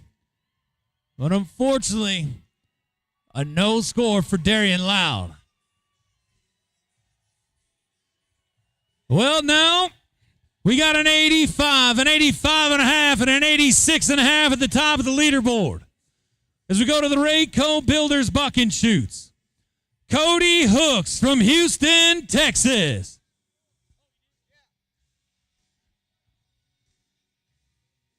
Well, folks, I was wrong. How about it? We got a score coming in for Darian Loud. 86 and a half, 86 and a half. So we now have a split for first and second. But now as we move down to Cody Hooks, Slamma Jamma, Belton, Texas. Now Cody Hooks right here is as good as they get, Texas Cowboy PRCA Bull Rider. So those two 86 and a halves at the top of the leaderboard are in serious trouble with this cowboy right here. Come on, Cody. We got it going on now, Amarillo. Sit. Well.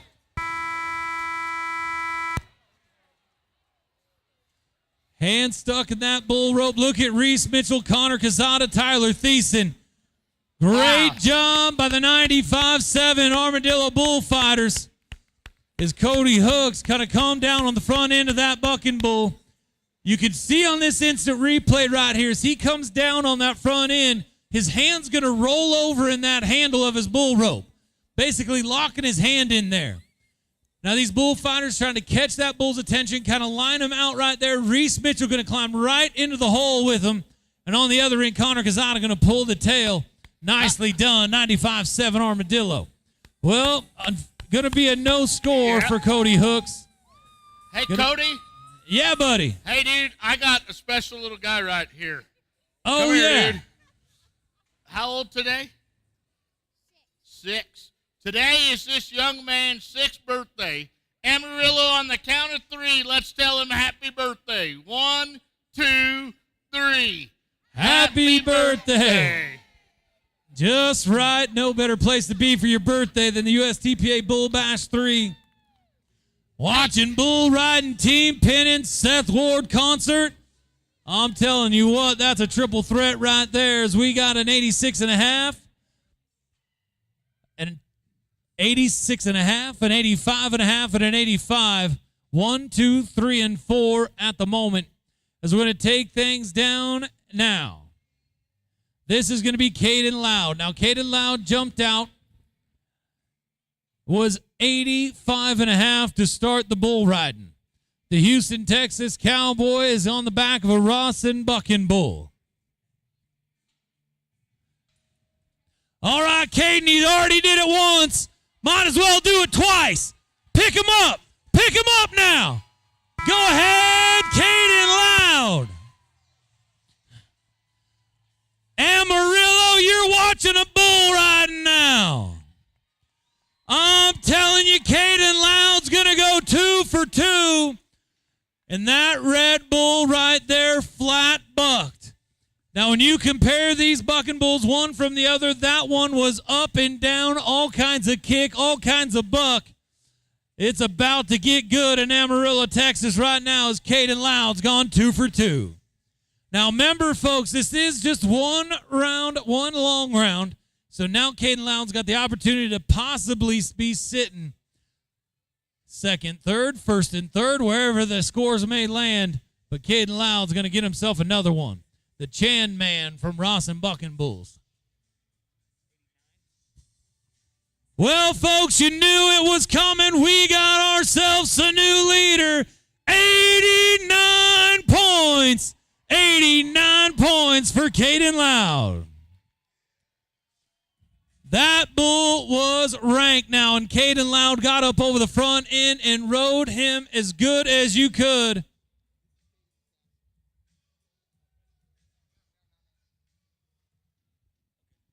All right, well, now we got an 89, an 86 and a half, an 86 and a half, an 85 and a half, and an 85. The momentum has shifted.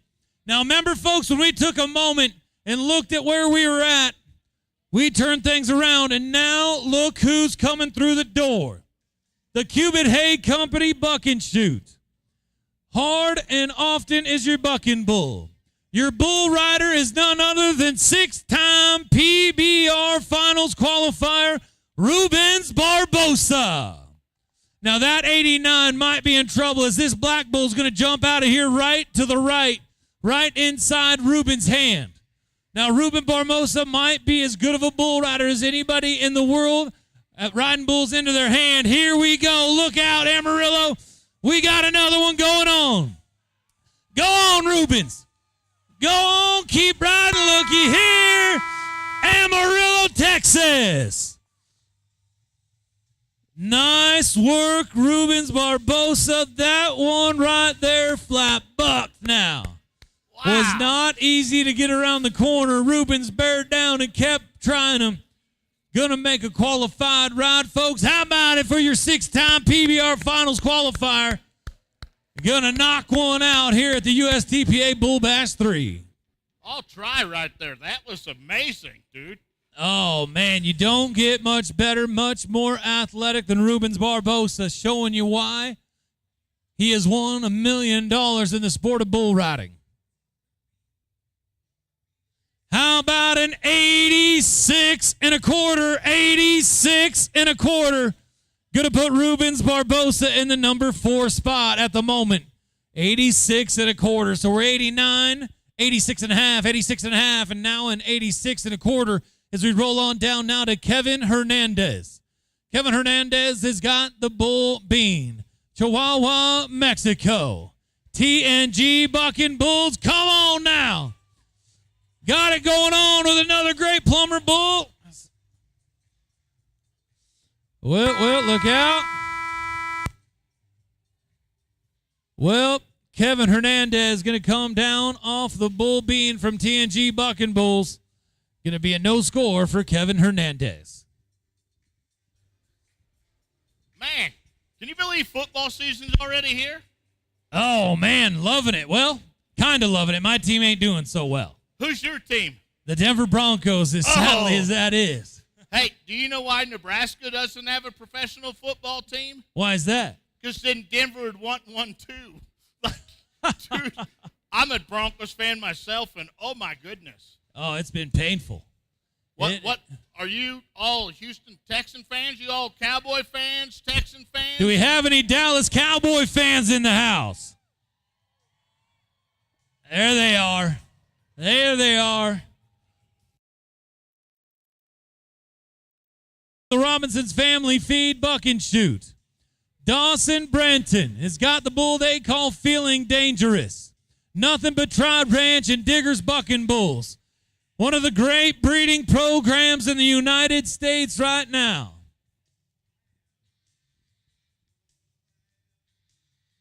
Caleb McCaster. Caden McCaslin is your bull rider. Nothing but Tribe Ranch bull they call Feeling Dangerous. All right, Caden. Caden McCaslin slides up on the back of this bad dude.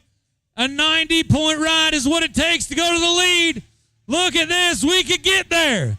Go on, Caden. We got us another bull ride, Amarillo. Caden McCaslin. Feeling Dangerous from Nothing But Tribe Ranch and Diggers Bucking Bulls. Making an outstanding bull ride. Big, heavy bull out and around the corner. Caden McCaslin going to stay out over that front end, take all that power away, and get the bull knocked out for the 8-second whistle. Well, now, JD, we are rolling in Amarillo, aren't we now?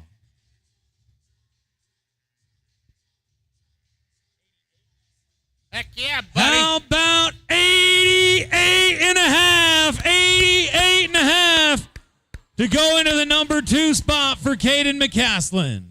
Man, we are watching quite a bull riding. We are. This is fire now, I am telling you.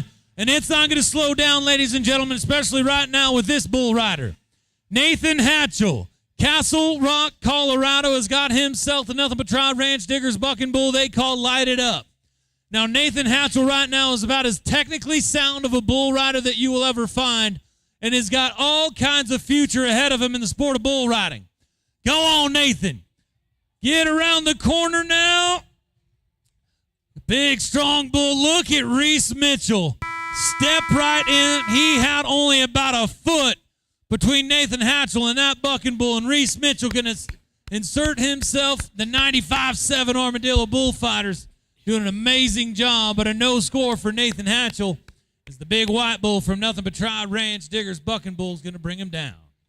Heck yeah, Amarillo, one time for our 3 bullfighters. They're doing an outstanding Do we job. have Come any on. bullfighter fans in the house? Oh, yeah. JD, speaking of bullfighters, you're going to love this. We had a costume contest on Thursday. One of them was a little bullfighter. There's actually 2 bullfighters. When they asked the bullfighter what he was, instead of saying bullfighter, he said, I'm Weston Ratowski. So I absolutely loved it. I am sure Carter Braunschmidt is in the house right now. But as we go to Cheyenne, Wyoming buck and shoot, Wasey Shala, Wiley 2 is your bucking bull. Now, Wasey is another one of those up-and-coming superstars. We watched a high schooler earlier on climb down on the back of one of these ranked dudes. This one right here has got stardom written all over him. Cheyenne, Wyoming buck and shoot, Wasey Shala. Arapahoe, Oklahoma is where he calls home. Now he's got the JQH bucking bull right here. Wiley 2. All right, Wasey. We've talked about it all night, folks. A lot of these bull riders are the ones that you just quite haven't met yet. They're going to be on the big lights on a Sunday afternoon in the PBR. This one right here absolutely is one of those. Wasey Shala slides up on his bull rope. Looking to get that bull looking back out in this arena now so he can slide up, nod his head, and make a bull ride as we are 89 at the top of the leaderboard. Big time bucking bull, Caden Loud, jumped out here, has gone 2 for 2, and won at an 89 at the top. Whoa, bull's going to go down. He's being just stubborn in there. You're bragging about the bull rider, and he's like, oh, I think he's getting nervous. yeah, I do too. Like, if he'd know, just get out there, and we might get a new high school for your job, you know? No doubt about it. Wasey Shala, Oklahoma high school superstar.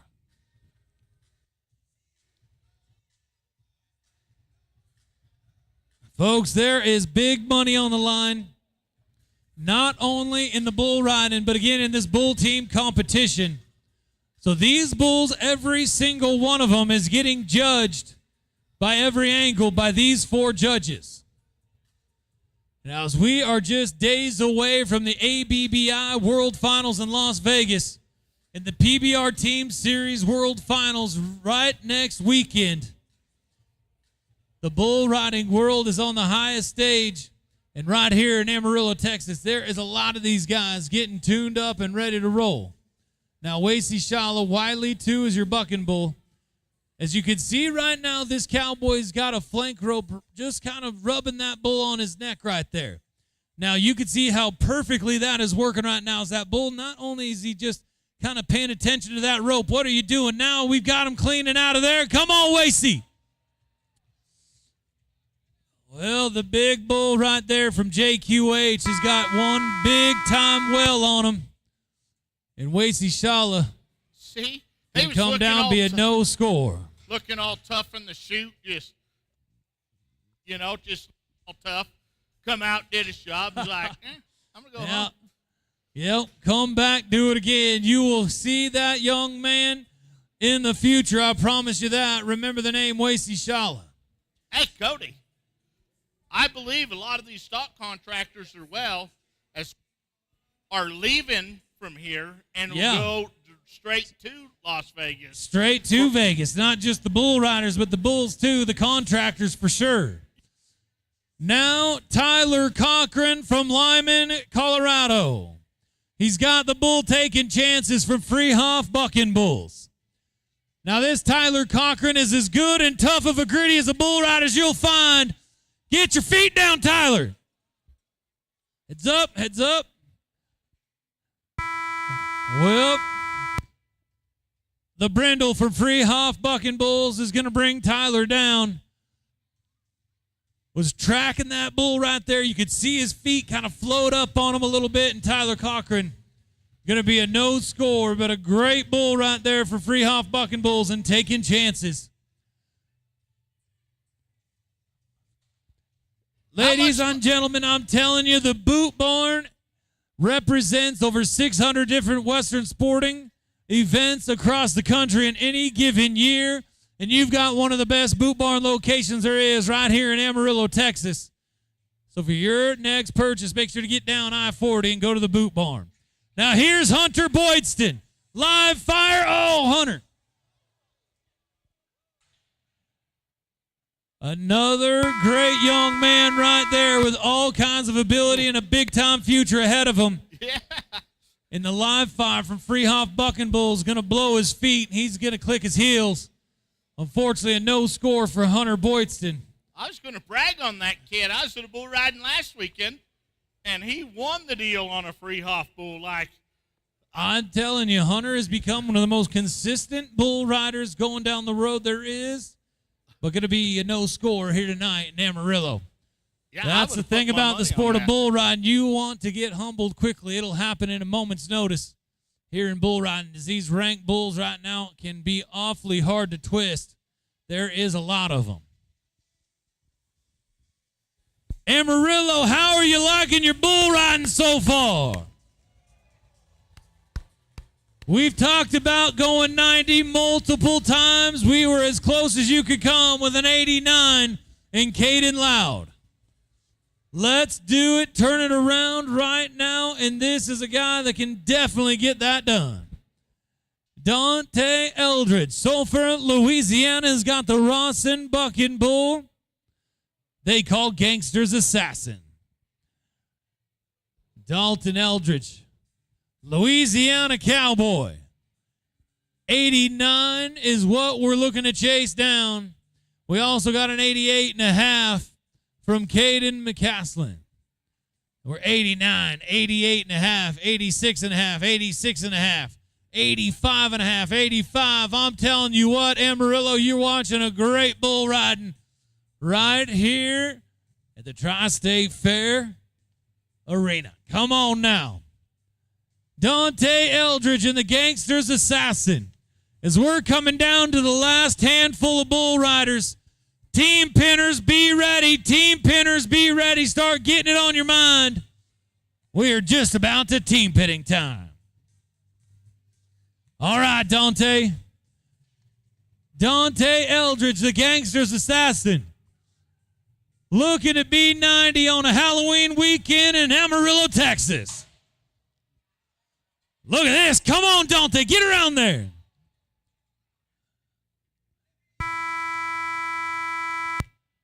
Big, strong, ranked bucking bull right there. Rawson Bucking Bulls. Going to bring Dante down early. A no score for Dante Eldridge. That bull right there was all of that and then some. Handful for sure. Everywhere for sure, man. Yeah, awfully strong. I'm telling you, Dante tried him, though, to the bitter end. You got to give him credit right there. But Amarillo, unfortunately, your round of applause. Dante Eldridge is going to come up with no score. Hey, can I give you a congratulations? What for? Amarillo, our announcer tonight, Mr. Cody Wood, is one of our newest PRCA rodeo announcers. Let's pay him off for that accomplishment. Yeah. Great job, Cody. Thanks, Ned. I appreciate it. Man. I appreciate it. Well, as we go to the Cuban Hay Company Buck and Shoot, Cody Hooks is your bull rider. Marlboro Man is your bucking bull. The Hillsboro, Texas Cowboy. Now, you don't like to bring up certain things, but I have got to brag on this. You might have seen a video earlier this year that kind of went viral. where a young bull rider's dad covered himself up, took the shot for his son. This is that very same bull rider right here. Cody Hooks, Hillsboro, Texas. Marlboro Man is your bucking bull. Now the Cubit Hay Company buck and shoot gives us our next opportunity to go 90. Cody Hooks got one started earlier. This is a rank cat, a big-time bull rider that can ride a brindle on any given day. Sit up. Well, the big brindle, the Marlboro Man, is going to bring Cody down. And no shame to come down off of that big bad dude right there. Ross and Bucking Bulls, the Marlboro Man, going to get him another one. Well, folks, let's try this one more time. There was a moment ago when we had a string of buck-offs, and we took a moment, gathered ourselves, and brought this momentum back into the building for these bull riders. Now, as we're down to our last 4 bull riders of the night, and moments away from not only crowning a bull riding champion, but also a bull team champion, when this gate cracks, let's turn this right back around and finish things off strong with a few more qualified rides.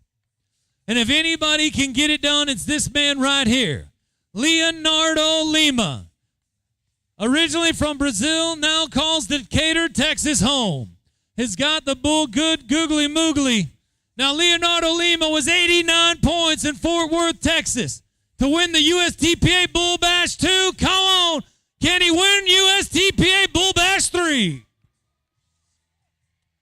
Whoa, whoa. That was an amazing move right there.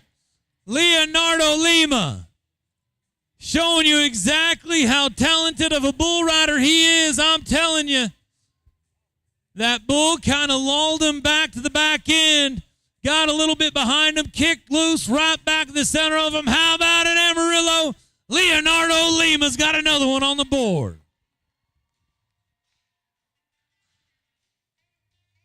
I'm telling you, JD, I'm starting to like our strategy there. We just kind of cleaned it all away. We started that momentum right back up again. Hey, it's amazing what happens when the fans get involved. Great things happen. Yeah, that's and we're for not sure. done yet. That is for sure. But right there, Leonardo Lima. Well, folks, we got us another one. How about 89 points? 89 points. And Leonardo Lima. You see that big rear up in the middle? 88. Check that. 88. So he's going to put him in the number 3 spot. 88. Hey, Puts you him know in the you're number at a good 3. bull riding when 88's sitting third. That is for sure. So we're 89, 88 and a half, 88 now. Leonardo Lima's. We go to Kobe Jacobson. This man right here could be as good as they come on any given night. Kobe Jacobson in the Bull Dodge. Get your feet down, Kobe. Go on with it. Yeah, buddy, go ahead now. Amarillo, Texas, we got ourselves another one on the board. Now, we have watched Kobe Jacobson a number of times ride rank bulls just like that one. Now, you might have missed it right there if you look back on this instant replay. Watch the inside foot from Kobe Jacobson as it slides up in on him, and he kicks that foot right back down and keeps on riding him around the corner. That was an outstanding move from Kobe Jacobson to get that bull knocked out, and we got ourselves another one, Amarillo. Well, how about an 85 and a half? 85 and a half for Kobe Jacobson. Well, we're down to 2, Amarillo. 2 bull riders left, and it's about to be team pinning time and claiming world champions. And we've left it for 2 good ones. This is Jacob O'Mara, Borg, Louisiana, Harris Bucking Bulls, Robinson Family Feed Bucking Shoot. Jacob O'Mara sitting up and around the corner. Look at this for Amarillo. Go on with it. Big time bull ride from one of the great bull riders in the world today, Jacob O'Mara. Heads up, JD.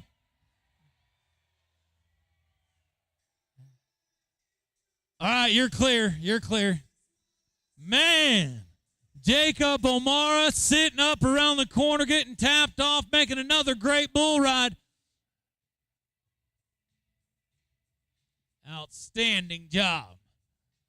Well, Amarillo, another great. Well, how about 89 points? 89 points. Jacob O'Mara going to go first and second, as now we got a tie at the top of the leaderboard. Borg, Louisiana Cowboy jumps out, tapped off 89 points for Jacob O'Mara. Last bull rider. Come on, Amarillo. Let's get some feet stomping, hand clapping. See if we can go 90 points with your help. Come on, Amarillo. And it is well within our reach right here, folks. This is your 3-time NFR qualifier, Dustin Boquet, Baton Rouge, Louisiana, on the 60-42 from Harris Bucking Bulls. Amarillo, your last bull rider of the night, our last chance to go 90. Come on, Dustin. Up and down around the corner. Go ahead now. Got it going on. Tapped off. Make another bull ride now. Dustin Boquet. Outstanding bull ride. You cannot ride one any more square than Dustin did right there on the back of that Harris Bucking Bull. Well, Amarillo's, the scores come in. How about it for your bull riders? They just put on a show. We have got 10 plus bull rides, I think, and a couple of 89s at the top of the leaderboard. How about an 84 for Dustin Boquet? Well, folks, these scores are unofficial, as it's not official until we have the judges' score sheets. But if the math is right, we've got 2 guys at the top of the leaderboard. How about a big round of applause for Jacob O'Mara and Caden Loud? Both going to be 89 points at the USTPA Bull Bash 3. All right, folks. Well, we've got a perfect opportunity for you right now to grab something to eat. Get yourself something stiff to drink. We're going to turn this arena around in a quick hurry and get ready to roll and crown some. All right, guys, we are back here live. We just finished the bull riding. Bonner, wow, they rode a bunch of bulls tonight. A lot of good bulls. Leonardo, he was probably my favorite tonight. Away from his hand, that bull gave him a lot of wild moves, especially right there at the end, and he just stuck to him so solid. And he got on the end of his arm a few times, and I thought, oh, man, he's going to get jerked down. But, man, for whatever reason, that guy he just knows how to use his hips right. As far as the single ride, he was my favorite, but then I have to go with Caden Loud. He's my boy. He's an ultimate bull rider, and he did well tonight. He really, really dominated. 2 bulls into his hand. Couldn't have looked any better. Talk about ultimate bull rider. You were talking about it a little bit earlier, but it's such a neat concept because we've seen some success with this in mixed martial arts, and Absolutely. Now you guys are bringing this to professional bull riding. Yes, sir. So Ultimate Bull Rider is a head-to-head format, much like Ultimate Fighter. We're creating a reality TV show under the Rank Ride brand, and it's these kids. It's about their life mostly. It's telling their story, but there's also a competitive nature to it. There's a competition at the end, and we're hoping that this really helps serve the PBR teams and pick those next big young guns coming up out of the high school ranks and college ranks. What do you think the key is to developing the next generation of bull riders? Because we've seen such a change in genetics and the athleticism of bulls. I was talking with Casey Decker yesterday, and I said, hey, Casey, I'm looking for some bulls. And he says, what are you looking for? I said, I want straight jump kickers. And he said, what? I said, back in the 90s, you could go find those bulls anywhere. Right. And now genetics, to find a good bull that just jump kicks down the pen to develop a guy, it's kind of hard to find. What do you think the key to getting these guys to the next level is going to be? Well, we had an incredible conversation with the Austin Gamblers president, J.J. Gotch, who's an incredible guy.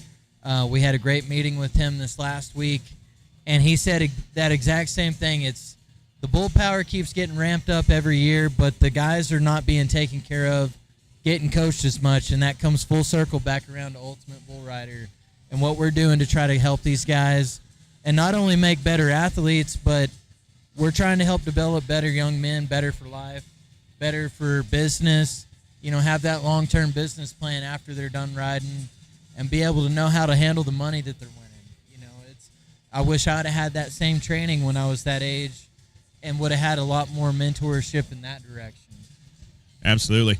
We are now breaking everything down as we take a look inside the arena here. They're setting up everything for the team pennant. Patrick, it's been a great week. I want to take a look here. This is the first class of the day, and the leaders right now, this is Jared Lesh, Dustin Johnson, Nikki Sajoni. Talk us through this run. This is their third-round run. Okay, Jared's going to go in. Obviously, he finds something there on top. That's pretty easy. You notice Nikki, she's easing in, spins one out there. She's cleared. Now they're looking for the third one. Jared finds it. They know they've got two out quick, so they take extra second, but as soon as he gets it pinned over on the wall, he mashes on it pretty hard, and we're going to go to the pin. A lot of horsepower, a lot of great team pinners here, but a lot of horsepower in that pin. Nikki wraps them up there on Rocket, and they're in the pin. Looks like a 28.54, 24.54. One of the things from a 10,000-foot level that the fans may want to know that are just watching that I can speak for from my angle is all the yelling and screaming that goes on in the arena. It's a lot different from your typical cow work, but these guys are so competitive. It's at such a high pace and so exciting when you get here, and it's something I didn't even know existed. It is, and this is the strangest thing, and I'm speaking for myself, but I've heard other people say it. You have people yelling for you, and mine is Louis Sajoni. There can be 10,000 people in here, and I will hear him telling me. He yells at me during rides what I need to do. He's usually telling me to get up to my cow or go to his. He's the voice I hear out of the. And other people have made that statement that they have people who have coached him before, and that's the voice they hear out of all the yelling like you're talking about. And it's always good to have that one person to reinforce. A lot of times you're thinking the same thing they're yelling, but it's always good to have that one person, yes, I'm making the right decision, and you go on. It's like screaming bloody murder for some of these women out here. I hear the high pitch. Who was the voice in your head when you were riding bulls that you could hear say, make this move or make that make was that my move? dad, 100%. There was no bigger cheerleader I had in the sport than my dad, and I will always be so grateful for that. A lot of guys don't have that privilege, but my dad was one of them. DJ Domain, Matt Austin, Brian Richardson, those were some of my biggest mentors in the sport growing up. I have to say thanks to my buddy Douglas Duncan. He was also a really, really good inspiration in my career. And Casey Decker here, loading the bulls down here and in charge of the bull riding arena side of this deal. Yeah. Met Casey a couple years ago. Seems like a real good guy. Had a lot of good relationships with him. And he could stick it on the best of them with the best of them, 100%. He was with the best of the best. But you're fixing to see some screaming because coming into this all-pro, a lot of money we're giving away. Let me go to my cheat sheet here. Giving away about $12,000 in this, paying 5 holes. So this team here coming in with an 11-second lead, as you said, Dustin and Jared and Nikki. But now all of these other teams, they're going to go before them. They're going to try to post a good time and let everybody chase them. So anything can happen. This is the All-Pro. So these are the best riders in the world at the biggest show in the world, right? The USTPA finals. And there are some names that aren't on here that we're used to seeing, but there are some really, really great riders. And Tanner Keith, he's the number one man in the number 7. We're going to see him back. He won a world title, another world title. Him and Brittany, they were one of the only two people that won regular season championships and were able to secure a championship here in Amarillo. And he'll be in this class as well. Brittany is a New Jersey cowgirl. Oh, wow. You don't hear that a lot. You don't hear too many cowboys or cowgirls coming out of New Jersey. Yeah. That's exciting to see. Brittany is quite a hand, and she's put in a lot of miles and a lot of effort. But she won a world championship and a year-end high point also. Now, as you were telling me, there's a lot of world champions in here in this particular category, as he was saying. I'm new to the sport, so these names are new to me. So I don't know that there's any in this that are not world champions. looking down the list, I see one or two that I can't confirm for sure, but I'm going to say 95% of that list has a world championship. AQHA or Both. U.S. team pinning. Both. Yes, Right. both. Yeah, absolutely. In this situation, if you were to compare this to bull riding, the regular season would be like the world championship, what you would consider from start to finish at the end. They also consider a win here at the biggest show in the world also a world championship as well. So like a finals championship, like what you'd see at the PBR finals champion. So, now, if we're taking this to the rank ride scenario in a fantasy sports scenario, who are you guys picking on this list to be your picks for tonight? With an 11-second lead, I will pick this team down here every time. Dustin Johnson, Jared Lesh, and Nikki Sajoni, excuse me. Jared Lesh, probably one of the best guys to ever go in the herd first. He sees stuff. He gets in there. Dustin Johnson is as quiet as a church mouse, but deadly in his own. He gets in and gets out and leaves the herd. We spoke about this earlier. A lot of guys get in the herd, get out with a cow, and they say, "Oh, I got my cow," but they leave that herd wrecked. Absolutely. I'm going to pretend like there's a situation where this first place team might blow out. And if they were to blow out, I'm going to go with the first run of the night, which is Jared Lesh, Tanner Keith, and my man Wes Appenzeller. He's from Arizona. Yep. He's a rocket scientist. He's a rocket scientist. Literally, we say that joking. He is a rocket scientist. So he likes high speed and intensity. Yes, right. yes. All right. So I think should there ever be a situation where this team blows out, which is not likely, then I'm going to go with that team up there. That's I'm what super I love pumped. about this sport is it's like race car driving. It's all about the time. Yeah. So it's high intensity. Bonner, here's another aspect we haven't thrown at you. 30 cows, 10 numbers. Yep. As they use the numbers, they're eliminated. So Okay. this last team will know their number. Okay, so it's basically a draft on your position to run and do your time. Exactly. Whereas in bull riding, when you get to the final round, the number one guy coming into the draft gets to pick which bull they're getting on. They get to pick their They're position getting to pick their run. position instead. So that's pretty interesting. So they know what they've got to have, and they also know, as you go down the list, there's less options for numbers. So they will So know they what know their the number times they have to beat, and the number which they're gives gonna them drop. the edge, 100%. Yeah, so that's really cool. If there's a disadvantage to my pick is they picked first. Now, they're the fifth fastest team coming in, but they wanted the top of the herd. For whatever reason, they wanted the first shot at those cows. And so maybe the theory, Jared Lesh is a genius. So what is the theory behind that?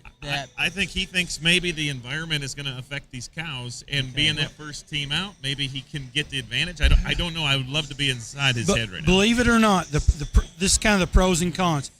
A lot of electricity in the building. Yes. You can feel it. It's finals night.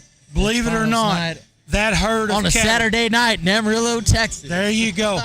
That herd best of of the cattle. best. That herd of cattle feel that energy. That's right. And a lot of times they get in there, they've settled, and then all of a sudden the crowd gets, and they get to wanting to move. And everything moves a little faster, a little bit more exciting, and hopefully that sharper time. So you guys tell me, I don't know this sport as well as you guys. I'm a newcomer coming in. But who are your original ranch cowboys that really know cattle and that are really savvy, and who are your arena cowboys You're that gonna are have really more more ranch cowboys in here than you're going to have. Tanner Keith and his brother and his dad. His dad's in here also. They run. I won't even they're say big them. ranch cowboys In Virginia, Jared owns lots and lots of cattle. Dustin Johnson, they own livestock auction in Mississippi. So most all of these people are pretty day-to-day cowboys. Pretty day-to-day. James Greer, he and his wife Remy, and he mentioned last night 700 mama cows in California. So Very cool. Travis Kaiser is from Wisconsin, and he's a logger. A logger. And when he shakes That's your what hand, I'm interested in, is who are the guys who are really on the outside of the sport. Now, I know that you guys mentioned someone else earlier that had a unique day-to-day job title. Yeah. Who was that? Wes Appenzeller is the rocket scientist. You're the rocket scientist. Travis You've got Kaiser's a Ross logger. Graham is a tennis pro. a tennis pro. So this is a really great example to your fans, I feel like, of how entry level you can get in at this sport and then elevate it to the top pros with all these other guys. You got a rocket scientist, a tennis player, and a logger. There you go. And a bunch of cowboys, ranchers. And a bunch of real cowboys. And all three of them will jump up and beat your butt given the opportunity. I mean, that's amazing. Cody Ward is a freshman at the University of Wyoming. Okay. And as you guys know, I come from a ranch background back in West Texas. I grew up on a ranch that began in 1903.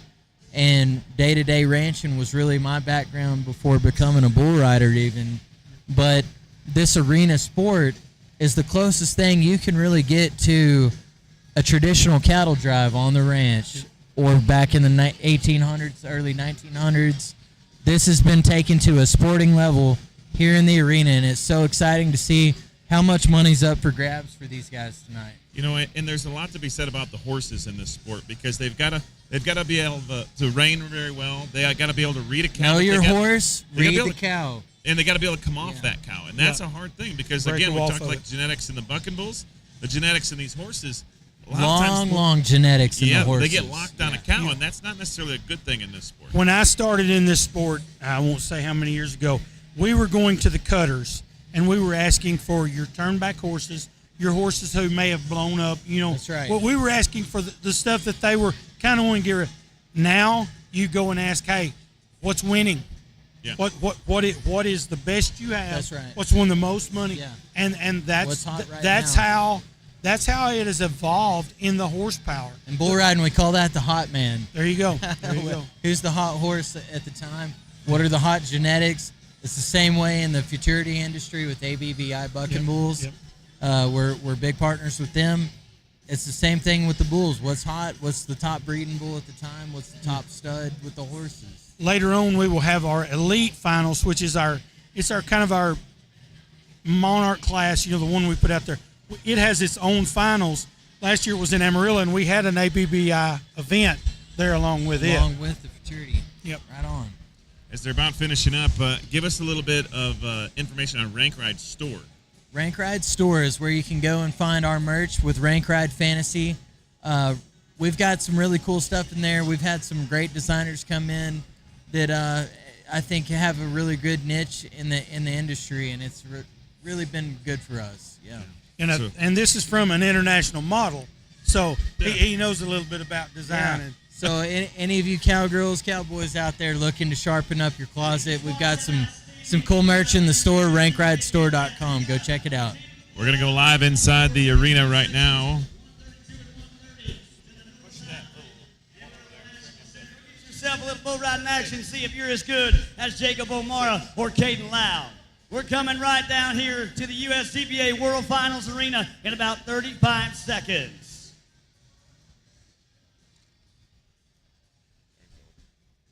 All right. Getting ready here. This is probably one of the most prestigious classes, I think, to win. I mean, you have the All-Pro. Probably the Open would be because you could be a lower-rated rider and get into this. But this rider, it's a 5 to a 7, right? 5 to a 7. I mean, this is the best of the best. 5 to a 7, 5 being the lowest, 7 being the highest. Yes. But this is what I would call the pride class. Yeah. You know that because these are the best of the best. These are the best of the best, and they all have their inside this class. They all know what they're riding for. I mean, this is the money sheet. Throw it out. They're riding because this is for pride. Yeah. Now go ahead and to the fans that don't know, like myself, N is your very bottom class. Then it goes to -1 through 5, and there's not a rider here under 5 in this class. Correct. Yes, it goes to 7 actually. My mistake. But you have 5 to 7 in this class, which are your very top riders. That's right. It's not that having lower riders hurts you as much, but it changes the style that you can ride. In this class, these guys can turn loose, right? Yeah. They can take risks that they wouldn't normally take. They read the cow better. It's a more innate instinct. Because you know that the person holding the line is the guy going in first. He knows on both sides of him he has another open rider to turn cows. And he can trust that guy. And he can trust that guy. 100%. He don't have to worry. Hey, I've got a lower rated rider here. Yeah. I've got a mid rated rider here. He's got he can go in his on and side riders. Yes. Which I think is exciting because It's not necessarily about that front man. It's about the whole team and what's going on between and the just almost like it's mental telepathy between these guys. Well, and that second guy going in, he knows if that first guy gets down to 1 or 2 cows, he can deal with it on his own, and they go on. Yes, sir. Yep. So this is going to be a very exciting and fast-paced class. A lot of whooping and riding and hooping. Yes, and hollering. exactly. And you're going to hear, as that third cow comes out, you're going to hear the crowd get on their feet. It'll be interesting to see the cattle. I know in the years past they've tried their best to have all one color of cattle, but we haven't really seen that this year at the finals. They've had some different colored cattle in there, and the reason that's important is what Patrick taught me last year in this very building, which is when you have a Hereford or a Charolais, and you can kind of sit back and say, okay, the Charolais's a 4, the Hereford's a 5, and then you kind of know that those two numbers, they come a little quicker. You don't have to look for cattle. Well, from a ranch cowboy perspective, like I say, to your fans who don't know me, I'm a professional bull rider, but was raised on a ranch, and I come in from this at looking at it from a real ranch cowboy's perspective. But we ranched all kinds of cattle growing up my whole life, and there's definitely some different types of cattle out there that give you a different type of challenge. Yep. And really the only difference here, a mistake here is a no time. A mistake in your world is more work. It's more work, and it's no different. It'll cost you exactly either way, whether on the ranch or in the arena. Exactly. There's a lot of. I mean, it's kind of the same game with just a different result. But what I'd like to see is a bunch of wild tiger striped and Bramer cattle out here. I haven't seen that yet, but maybe that's the next elevation in the next class. When we went to the last time we went to California, they had some kind of a Mexican cross. Yes, sir. And it was it got a little western. Got a little western, yeah. It sure did. That's what we need is some Mexican fighting blood out here. Yeah, I know. I know I'm going to get a text from Remy. She's out there. At any point, I'll get a text from Remy talking about her cattle. When you get to the short round, you got to get these fighters out here. They're having a little delay right now in the back there. They're loading out some bucking bulls who happen to be right in the alleyway that they needed to bring the first set of cattle in. Well, you just never can tell when these wild bucking bulls are gonna throw something at you, whether it's in the arena or in the back pens loading in the alley. Yeah. I know last year we were unloading bulls, and we'd unloaded 5 or 6, and things had went pretty calm. And I don't know who the guy was, but he backed up and he had a bull. First thing he did was come to the back and turned around at the gate. He said, "Fair warning, find a high spot. This one's not nice." Looking for the high ground when it comes to the testy cattle. Oh yeah. And in this sport, you're looking for the fat. You almost kind of want the cattle that are a little bit more athletic, a little more aggressive. Does that help you get a better time? Yep. If they're a little bit more alert and a little more active. You want them strong enough that they'll last. I mean, that's the big deal. You can find cattle anywhere, but if they've just been standing and eating feed, they tend to get soft too quick and give up. Cattle that have been grazing generally work a little better. Now tell us, you're a world champion in this sport and a multiple-time world champion. What was your mindset going into competition? What were some of the things that you did to help kind of bring in the unison between you and your side riders? Of course, I enjoyed riding with people who I had rode with. That always made it better. But at the end, there's a lot of people here. It's loud. What I always tried to remind myself, and I think this may relate back to bull riding. Yes, sir. Do my job. When I got up to the line, I knew what my job was. Jump. And this was one way it was explained to me when riding with these 7-rated riders. Mm-hmm. They asked me, how much good would it do you to have 3 Tom Bradys on one team? Absolutely. Yeah. It wouldn't. Not and much, they informed me real quick I wasn't the Tom Brady. Too many Chiefs and not enough Indians can be a problem. Yeah. And you got to know what your job is. I mean, if I'm riding with a 7-rated rider, they're going to go in first. My job is to turn cattle and to find and tell them where that next cow is. 100%. And it's hard to convince some of these team captain. Some of these younger riders, they think, well, I've got to help. It's not so much that you help, it's that you don't hurt. Yes, sir. If you're consistent, that you watch the herd, when that 7 rider turns around to go into the third one, you let him know, hey, it's at the gate. Just it's being on the alert right corner. and aware, knowing what to watch that's for. the best thing you can do for him. That's what he needs from you. He don't need you to make a big move. He can take care of that. He just needs you spotting, you turning cattle, and doing your job. And that was always the thing for me. When I rode up to the line, I tried to remind myself, I've got a job. This is what it is. Do it. That's incredible. And I think that rings true in almost every sport, whether you are Tom Brady or you at your end of the arena. Like, it's consistency and dedication and focus. Well, it looks like they're just about ready now. They got the door closed anyway and get these cattle moved. Riders are lined up. You can almost feel the energy with all the horses lined up at the fence. Now, spotting is not allowed in this sport from competitors' aspect. Now, we can't control the crowd, obviously, in this, but all of those riders that are lined up on that fence, they're going to holler things, but they won't be able to point out cattle, tell them where, what color the cow is, where the number is. Those are things that are not allowed in this sport to create any kind of advantage for a team that's in there. Now, for your fans, it's probably really important, and me as well. Can you break down kind of the technicalities from when the cattle enter the arena for these teams and what goes on between the herd being gathered and putting the pen?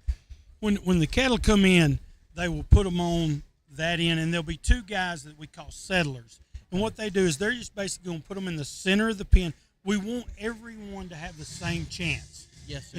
When it begins, we would like for those cattle to be sitting in basically the same spot. And that's you'll see 2 guys, they'll talk about settlers. When they say flags up, those settlers will go down each side, and they'll come out of the pen and get out of the way. And now, how do these guys know which cattle are theirs to pen? Well, as they cross that line, that imaginary line across there, the foul line, the announcer, Skip, he's going to give them a number.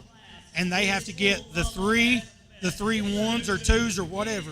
Nothing else can come across. We call trash. Okay. And you can almost see it on the wall. There's an orange neon yellow or orange line out there. Yep. And that there's a judge. There's a judge sitting at that line. There's a judge sitting at the pen. When they bring those 3 down, when the 3 cattle go in the pen and that riders raise their hand for time and the nose of their horse breaks that plane. The watch stops. And their time is accounted for in the book. Yes. Right. Yeah, the rider has to ride. The tail of the third cow's got to be completely in, and the rider can ride in. And once they ride in, they can raise their hand. And when they raise their hand, that's when the judge is supposed to stop the clock. So, in short, you want to go in as a team and sort your cattle and pin them as quick as you can to get the fastest time to be the winner of this event. That's right. Brant, you were talking about spotting cattle. We have a bull rider with us. Years ago, we used to go to Denver.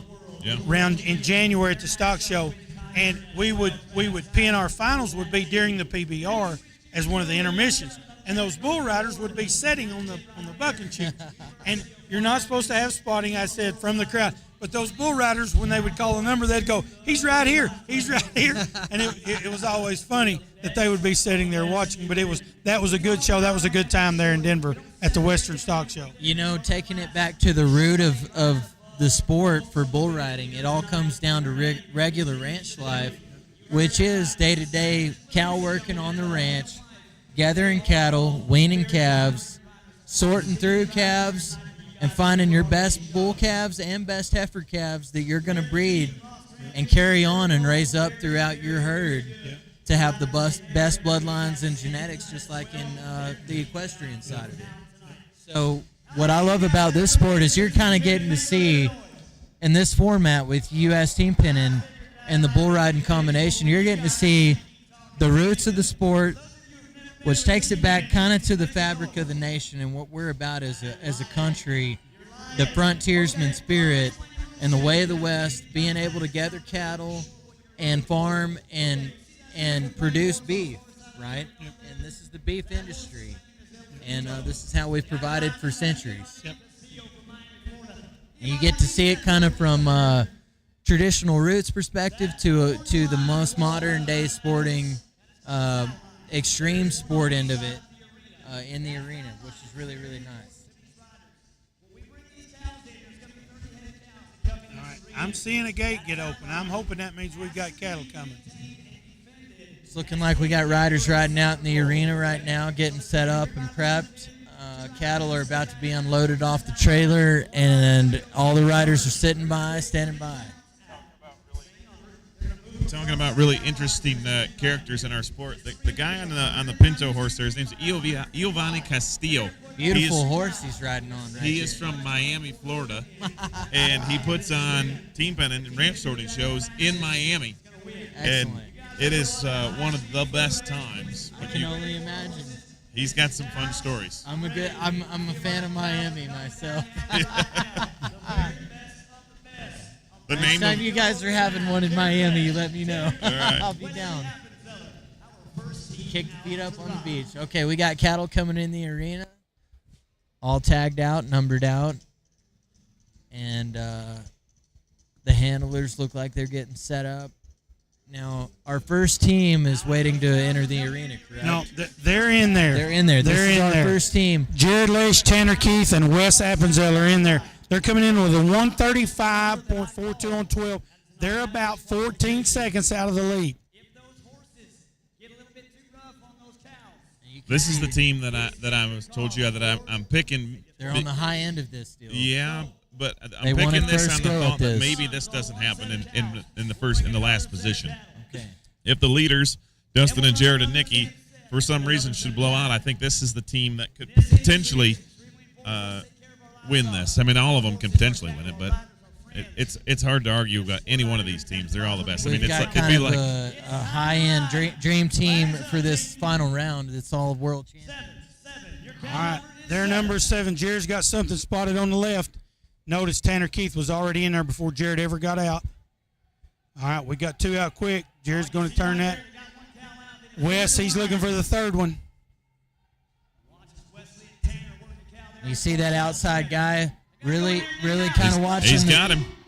All right, Come on, watching boys. the herd. Everybody's in position. Wes Appenzell are going to sweep these cattle Looks at like the the top of your cattle are screen. kind of going to help him out tonight. All right. 30 and a 30. Now, you guys tell me, it looked like those cattle kind of gave those guys a hand tonight, kind of knew their job, but everybody seemed set up in position and just really good on command. From watching the first team, this herd looks pretty honest, and what I mean by that is there's no real outlaws that want to run down the pen. They're going to do what No you. strays. They're going to do what you cause them to do. What you force them, and that's what you want because that's pretty fair for everybody. It lets your horse work fair. Yeah. It lets your team work fair, and all the coordination go on. And Next team up: Jordan Lesh, Dustin Johnson, Travis Kaiser. They're coming in with a 139. They're about 18 seconds back. Oh, now there's what we call. We had a trash run. That's a really, really good team. Went down with a no time there. Now tell us, break down what a trash run means. Okay, when they call your number as 5, your 3 cows are 5. The other 27 are trash. You're looking for 3 cows in there with the number 5 on their back. And if any other cow crosses the line, then you get a no time. Awesome. Okay, the next team. This team comes in 7th place. They're Travis Kaiser, Louis Sajoni, Colton Appenzeller. This team comes in. They're about 26 seconds back. But, again, anything can happen. They're just wanting to post a really good time. Louis is probably going to start here on Lexus. He found something on. Okay, notice that he pushed the cow behind him over a little and then took the front one. He wanted to secure that his next partner had a real easy cut.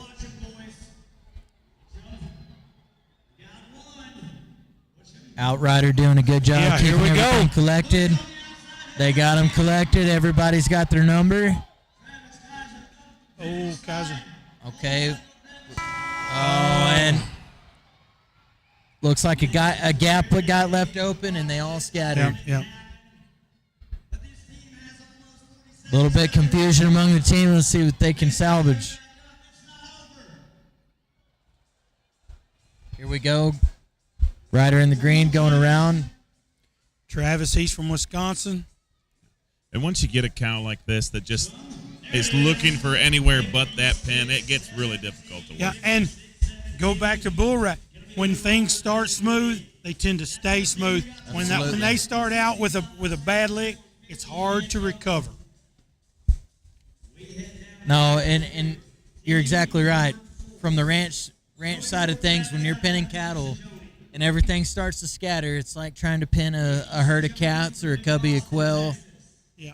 And you're one man facing a split herd of cattle. It's hard to gather up. Here's the 19-year-old Fort Lupton, Colorado cowboy Cody Ward paired up with Travis Kaiser and Nikki Sajoni. This is the logger I was telling you about, Travis Kaiser from Wisconsin. Don't get you wrong, he's as tough on cows as anybody. And he's partnered with New Boston, Texas. Your neighbor, Nikki Sajoni. Yes. Now the Sajoni you said was part of a family. Yes, family Luke, in this competition. Her husband just came out on the gray horse, and she's coming in on a gray horse.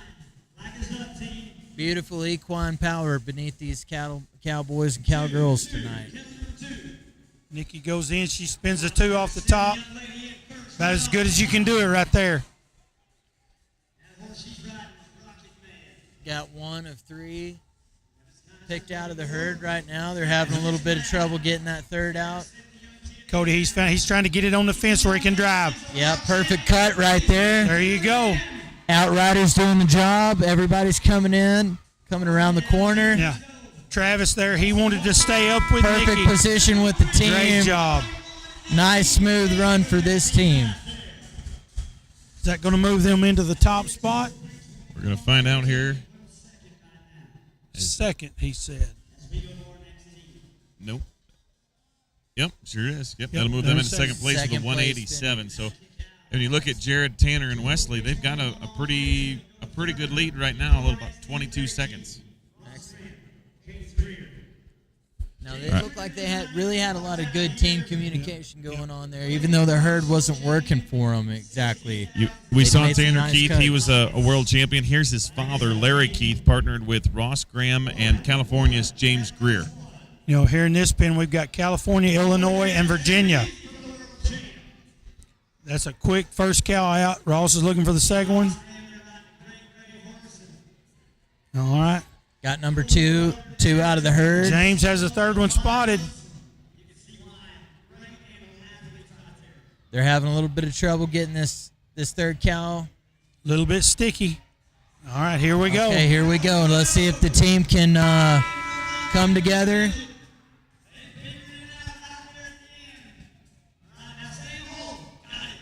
Now, correct me if I'm wrong, but it looked like this team had a little bit of trouble kind of communicating between each other. Well, that may have been, but that cow, it kind of wanted a buddy. It would never really separate. It was teamed up with one cow, and then it got with another. You know, some cows just don't want to separate from their other cows. And James had to wait back there. He had to be patient, and wait for his partner to position themselves that when he pushed on his cow, them other trash cows are going to split the away from where he wanted that cow to go. It's a real scenario on a ranch when you're in that same position. You know, and it goes back to not every time you ride it, not every ride is set up for a 20-second ride, a 30-second. You know, sometimes the cattle just don't cooperate. They're deep, they're buried, and you've just got to deal with it. Got to make do with what you got. Yeah. We're going to see Ross Graham again, another appearance here in the championship round, this time with Jordan Lesh and Mike DeWitt. So some of these contestants are competing multiple times with multiple teams. Kind of who's hot, who wants the quarterback on their team. We started out with ooh, here we go. I don't even remember how many teams we got all with 3 cows. The buzzer has gone off. 2014. We started out with 24 teams in this class. Now the buzzer is just a mark for the team to know where they're at in time. 30-second mark. Okay. You get you have a 60 seconds total, but you get a horn at the 30-second mark. All right, now here was my pick for the finals. I thought she's had a great finals. Sonia Buckner. She's riding with Louis Sajoni and Cody Ward. Pretty stout team here. So that team with Mike DeWitt, Ross Graham, Jordan Lesh is going to be second right now with a 186. So, again, Jared Lesh, Tanner Keith, and West Appenzel are still a pretty hefty lead right now. You know, and look, they came in 10th place, so they're slowly moving up the deal. One more team, and they're going to guarantee. Now, there we got a double by Louis. This could get. Okay, so we're going fast right now. He pulled out 2 at once. Got 2 at once. looking for that last one. Cody's got the third. Let's see if we can get her separated. Here we go. Here she comes, coming in hot. Look at Cody Ward. And it's on fire. The team looks like they're in one. Here we All go. right. We might have a new leader right here. I think so. You know, I said Sonya done a great job there. No wasted motion, in the right spot. And it all comes down to a little bit of luck too. It does. Where your cattle's It sitting when does. you ride in. Yeah, they're going to go to the They're lead gonna with a move to the lead. 161.36, and they'll go to the lead by 4 seconds. And it's really about the pressure and what you sense the cattle feeling when you ride up on your horse. How do those cattle sense your horse and your presence, right? Yeah. Ross Graham is back for a third time. Ross had 3 in this. Now partnered with world champion Cowboy Tanner Keith and Val Tammy, originally from California, now a transplant to Texas. Yeah, Val and Amy moved to Stephenville, Texas. That's where I'm at. There you go. They're really enjoying it there. Well, that's definitely cowboy country. They've got a lot of cutting, a lot of reining horses, a lot of rodeo action. They got one cow cut out, looking for the number 2 and 3 cow. Having a little bit of trouble right now. Ross had to stop all them cows because there was a couple trash cows in there. Slowed them down a little bit, cost them some time, but looks like they're going to get them gathered and finish up the job right here. But it is truly a game of seconds. Just didn't have the best draw right there with the set of cattle they drew. They looked like they were kind of wanted to, like you said, buddy up a little bit in that herd.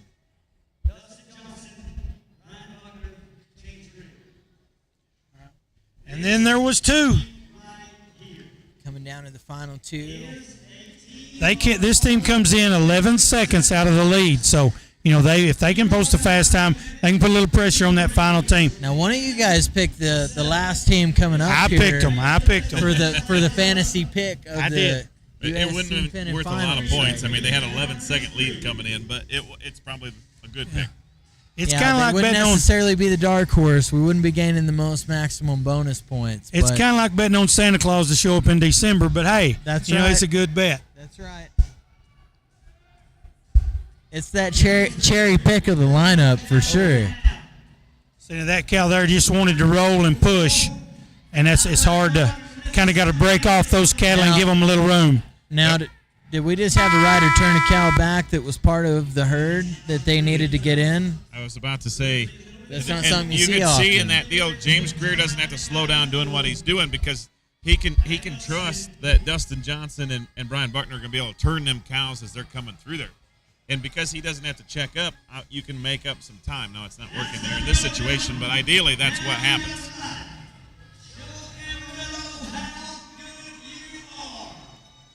These guys had a little tough luck on this one. You know, like they say in bull riding, chicken one day and feathers the next. There you go. Well, we refer to it as from a T-bone to a McNugget. That's right.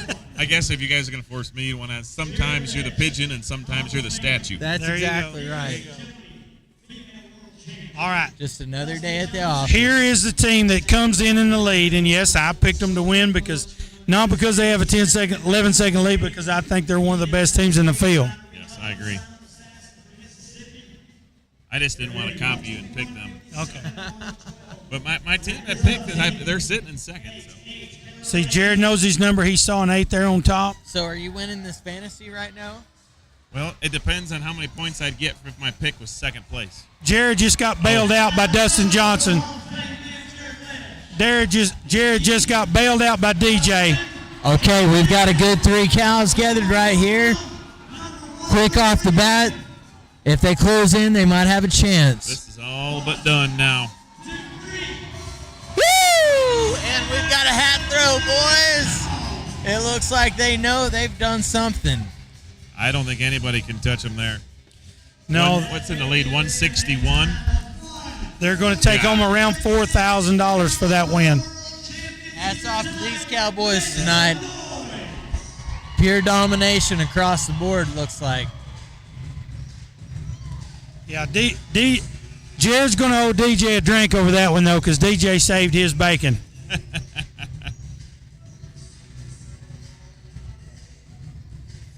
There, we're going to take a look at the leaderboard.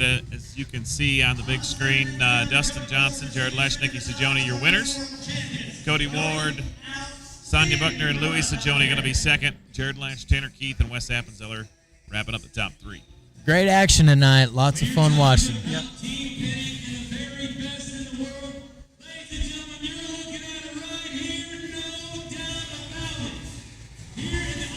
Well, Bonner, you've seen this before, but this is the first class that you've watched today. What are your first thoughts? It's fast-paced. It's exhilarating. It's a lot of fun to watch, and I can't wait to bet on it. There you go. There you go.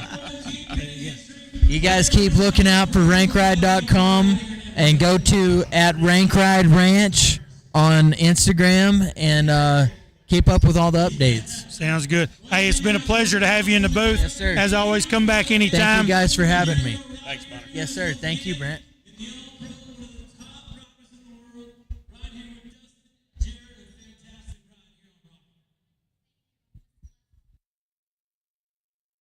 Well, that you do. You're a fantastic team. Dustin, number 2 in the world.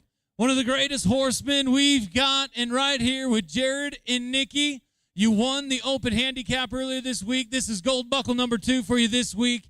Big time fast run right here in the championship round. No doubt. I just want to praise God above. If it wasn't for him, we wouldn't be here today. That is for sure. Ladies and gentlemen, your All-Pro World Championship team, Jared Lesh, Nikki Sajoni, and Dustin Johnson.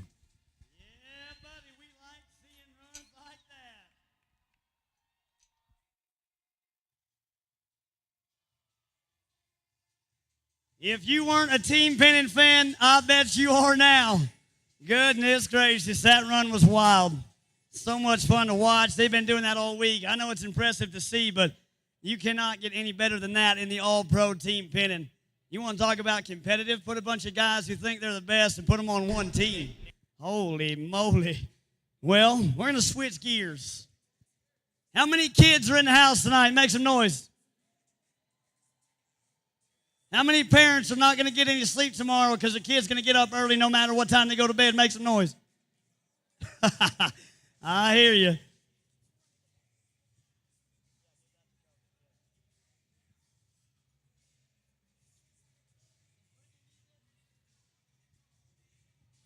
As we get ready to switch gears, we're going to go to our youth division, our junior youth division. This is where our kids get to ride with a pro. Now, the pro's going to let them do most of the work, but they're going to be coaching them. And these kids go just as much as the adults all year long to show up here at the World Finals and make a big difference in their lives and impact their lives. So every run for the next 10, 15 minutes, I need you guys to get loud. I need you to get excited. I need you to get behind these young people as they are the future of our sport.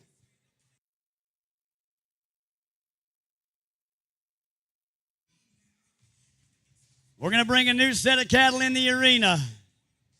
And when we do, we're going to show off the highlight reel here in this first team. Aubrey Sajoni, Ashton Hayslip, Wes Appenzeller. All right, Patrick, we are back here, back in the booth. Pretty cool to sit with Bonner Bolton and watch him experience Team Pennon. For those that he was excited, that was a lot of fun. It really was. So we're going into the youth competition here. This is the junior youth penning, the top 10 teams. Now, in this competition, we have 2 junior youth riders and an adult or an open rider. We have an open rider. That open rider cannot go into the herd and cut a cow. If the youth rider gets a cow out and it goes back, then that open rider is allowed to go get it. But the 2 youths have to make the cuts. First team up going to be Aubrey Sajoni, Ashton Hayslip, and Wes Appenzeller. Aubrey Sajoni is we'd mentioned her, won a world title in the in the junior youth sorting, right? Yes, her and her sister Callie, and Aubrey is fearless. She loves riding any horse you can buy her and put her on. She loves it. But this team is coming from about 27 seconds back. But as we've seen, in that last event, the team that was in 10th place ended up 3rd or 4th. So anything can happen in these events. You got to remember, we're dealing with 3 horses 2 kids, an adult, and 30 head of cattle. So Right. anything can happen. So we're kind of in the same boat we were in earlier with the bulls kind of blocking our cattle from getting in here, but they did manage to get the cattle out. I want to say thank you to our friends at Elite Equine for bringing our show here tonight on the Cowboy Channel. I don't know if we're still on the camera or not. But I figured they probably don't want to see our ugly mugs. no. Even with my J.W. Brooks hat, they don't want to see my ugly mug. And J.W. Brooks hats can make quite an ugly person look They pretty can. good. They can. And that guy, the young man that JW had running his trailer, he may be busier than we were. He was 2 days late getting here because he had been at an event, and he stayed here a couple of days and then had to go to another event. So he was about as busy as we are. We have some really great partners with us. One of them is Todd Jays. Todd Jays makes the trophy saddles, has donated a couple saddles to the youth here, and he's just a magician with leather. He is. I saw a couple of, every year he comes to these finals and he brings saddles that he has made for people, and he's delivering them here, and it's just amazing at some of the things that he's able to do with a tree and some leather. Isn't that the truth? Between J.W. Brooks and Todd Jace, and then of course Cuba Hay Company, Rayco Builders. Tom Jurgens rode, the legs off his horses this week. He did. Tom had a good week and did a lot of good for our youth, and I think he got a little share of that play with the pros maybe, and just proud for him and Tammy there in South Dakota. All right, they are bringing the cattle down now. Yeah, I believe we got cattle coming. Another one of our sponsors is Love on a Hanger. Brittany Vespi is, she's a great rider, but she's always a young lady with a entrepreneurial spirit. Did I say that right? That's very true. And she has a booth set up here with all of my shirts and everything. Most of them I get from Brittany, and she along with J.W. Brooks keeps me looking decent. You know the problem with Love on a Hanger? She pays attention to the shirts that I like, and that's what she orders. Yeah. And I think she sees me walking around the top of the balcony, and then all of a sudden she slides those shirts to the front of the table, and as I walk by, I'm just hooked. Yep, there you go. But, my golly, we look good anyway. Yes. All right, looks like we're about ready for our first team. I hear flag is up. That's always good. Ashton, she's going to go after that first one. Think she's got it found.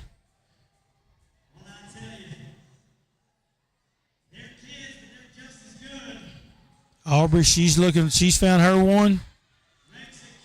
It always amazes me the level of competition that they play at, right? These are youth. These are kids. They should be playing, Little League, and they're playing with the best ranch sorters and team penners in the world. Sometimes I have to remind myself we're asking a lot of 7, 8, 9, 10-year-old kids, but they always seem to perform. And the best thing that you can do for your kids is buy them a good horse, right? Because that good horse can make up for that age difference. Good run, 42 and 86. Well, I may be wrong, but I've never heard of a kid robbing a liquor store on his horse. Shoot me if I'm wrong, but that's just one of those things. I can't tell you that I have either, to be honest with you. All right, team number 2, Tanner Keith is the pro here with Avery Shelton and Piper Jones. This team comes in with an 87.83 on 6. Again, they're coming from the back, but trust me, Avery is not scared. She don't care. She's coming from the back. She's going to ride as hard as she knows how. Yes, she does. She showed that all week. She's been aggressive in every class that she's been in. And I was talking earlier about her and the Sajoni girls. They look like they've grown 3 or 4 inches because last year I remember these girls and their feet just barely got underneath the saddle pad. Yep. And this year their legs actually are starting to hang a little bit lower on the belly. So that's bad. That's how we rate how tall they are. Is how far their feet hang down below saddle pads. Hey, we got 3 going in the right direction. Yes, we do.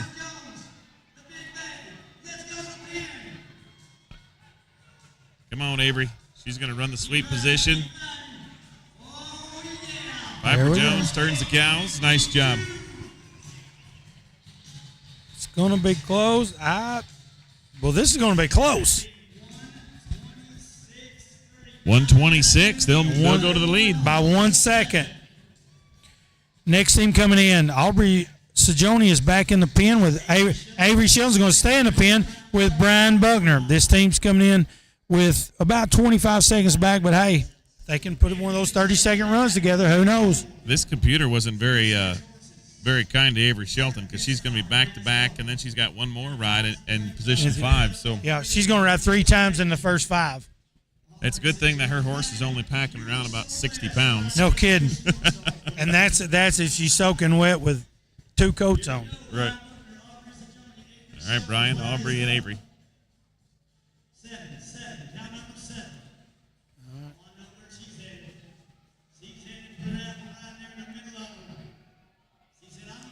Great cut by Aubrey. She's got a. Oh, now the junior youth are allowed to trash. Yes. The junior youth. We forgot to. That was a 1 calf that came along with her, and for a moment it looked like a 7. I thought she had a double. But she got that next one out quick. Here we go. And what a good awareness. She rides in all these other classes where there is a no trash rule, and it would be very easy for her to quit right there. Exactly. And she just, in her mind, her awareness of the game was fantastic. And I think they're going to move. We're going to have another lead change.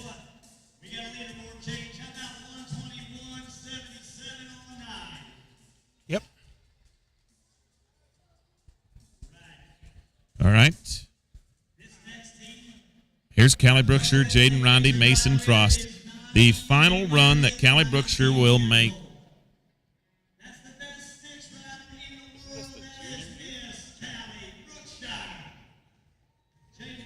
She's the open rider.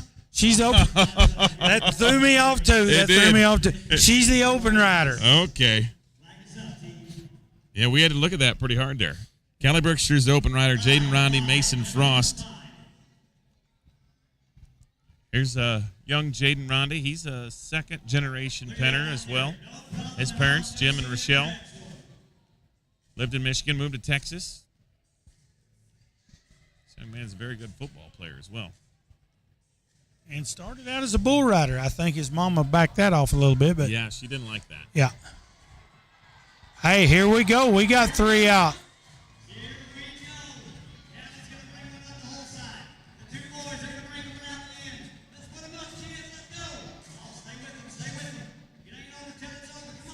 Yes. 40 and 32.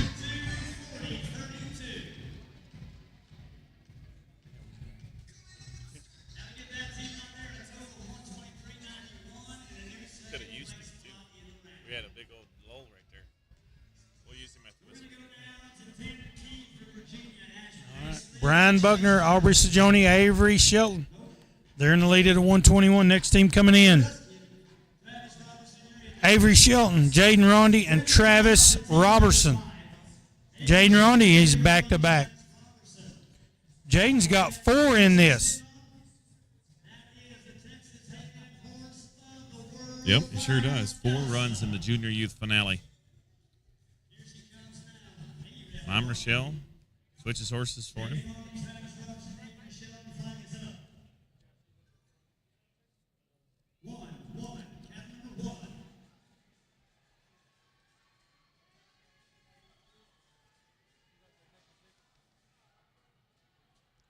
Got things working. Jaden Rondy in the herd. He's got 2.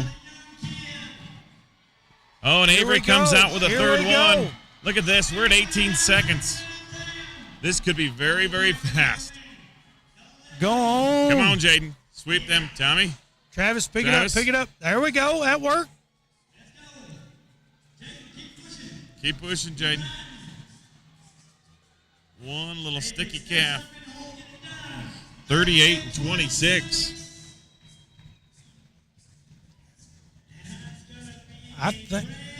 I started saying that's going to move them into the lead. That's going to put them in top. So Avery Shelton, Jaden Rondy, and Travis Robertson will be the new leaders with a 1:19.07. Avery Shelton is in first, second, and fourth. Wow. I think she's. Oh, I think that's it. I think that'll be it for her. Yeah. She'll do all the damage that she can do. All right, Tanner Keith, Ashton Hayslip, Chase Hunter, Texas, Virginia, and Canada. Yep. They're coming in. With a 77-10, they're 20 seconds off the lead. But anything can happen here. Especially when you got Tanner Keith on your team. No kidding. Ashton Hayslip, her family, hauls her up and down the road as well, and her parents are good pinners as well. Yes, they are.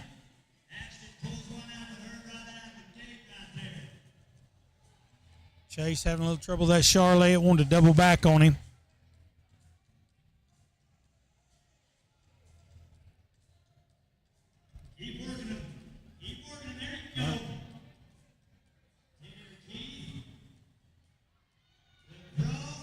They've got 3 now. Come on, Ashton. Tanner's going to join her. Look at her cut that corner. Great job, Ashton. I guess so. What a great angle. Yep. I don't know that that's going to be, well, it may get them into the lead. I say that. By a second. You might be right. Boy, that's awful close. I can't do that much math. Oh, 2 100s. 2 100ths of a second. Tanner, Ashton, and Chase go to the lead with a 1:19.05 over Avery, Jaden, and Travis, who have a 1:19.07. Wow. Yeah, 2 100ths. All right, now we go back to Jaden Rondy, Braden Greer, and Dustin Johnson. And I was told it's not McCool, Mississippi. It's McCool, Mississippi. McCool, Mississippi. I didn't see that A in there, but I guess I missed it. I don't think there is an A. I think that's just how they say it. That's a Mississippi thing.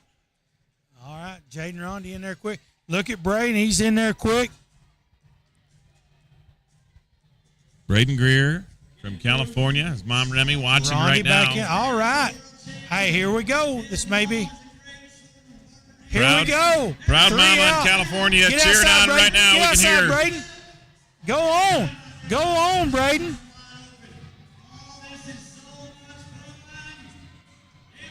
Great job.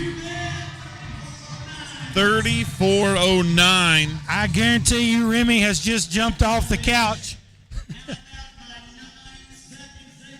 And you know what was super impressive about that is as Braden is sweeping those cows around, he's watching that cow in the hole, timing where he was bringing them 2 cows so that they all met in one spot and went through there.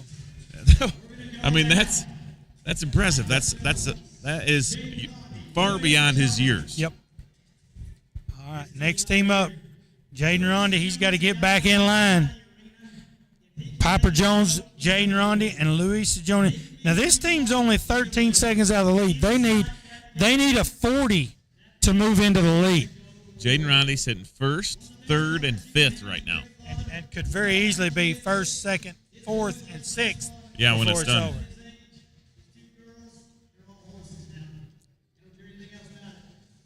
Piper Jones joins Louis and Jaden in the center of the arena.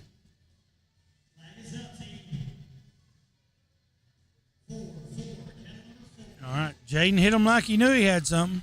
Maybe he did. Yep, he's got the black-white face headed out. Oh, she's great double job. right behind her. That's 2 out quick.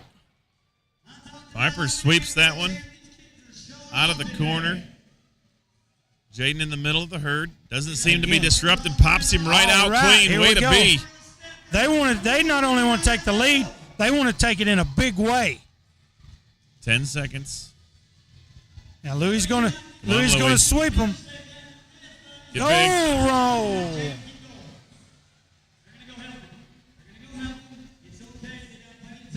Well, that would have been the lead, but that's okay. They're still in this.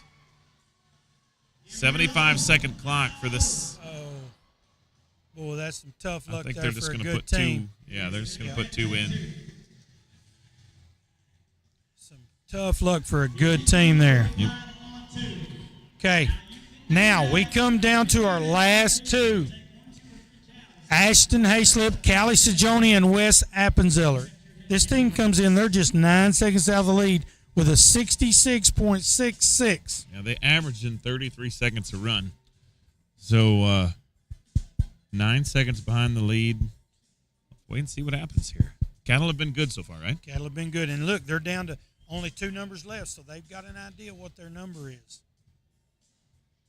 Callie Sajoni, I do not want to jinx her, but she stands a real good chance of being 1-2 when this is all over and done. Mm-hmm.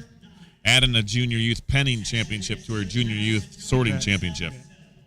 She could be another one who takes home 2 gold buckles this weekend. Yeah.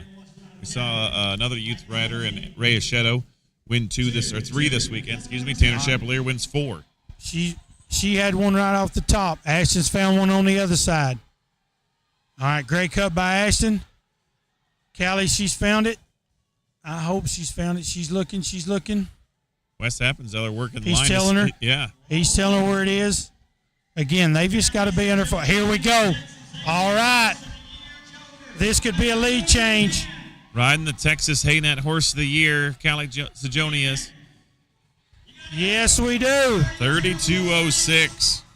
They're going to take the lead pretty commanding. 98, 99. So no matter what happens from here on out, we know that Callie Sajoni will have won 2 world championships because she is on the number 1 team coming in with Sonia Buckner and Chase Hunter. And I think I picked that. The great Swami, I think I predicted that. I had faith in Callie. I'm going to be shocked if she's not 1 and 2nd when it's 1st and 2nd when it's all over and done. Chase Hunter, a great partner from up in Canada, and Sonia will be that calming, let's stay focused, let's stay cool, do our job. We know what we got to do. She never gets really excited or worked up about anything inside the arena. And anything less than a 42, they move into the lead. Anything less than if they get a time, I think they're going to move into at least 2nd.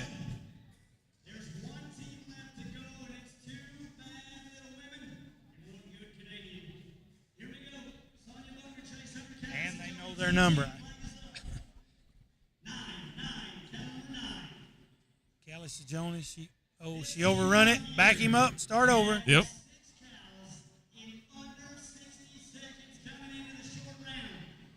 Take Come care on, of Chase.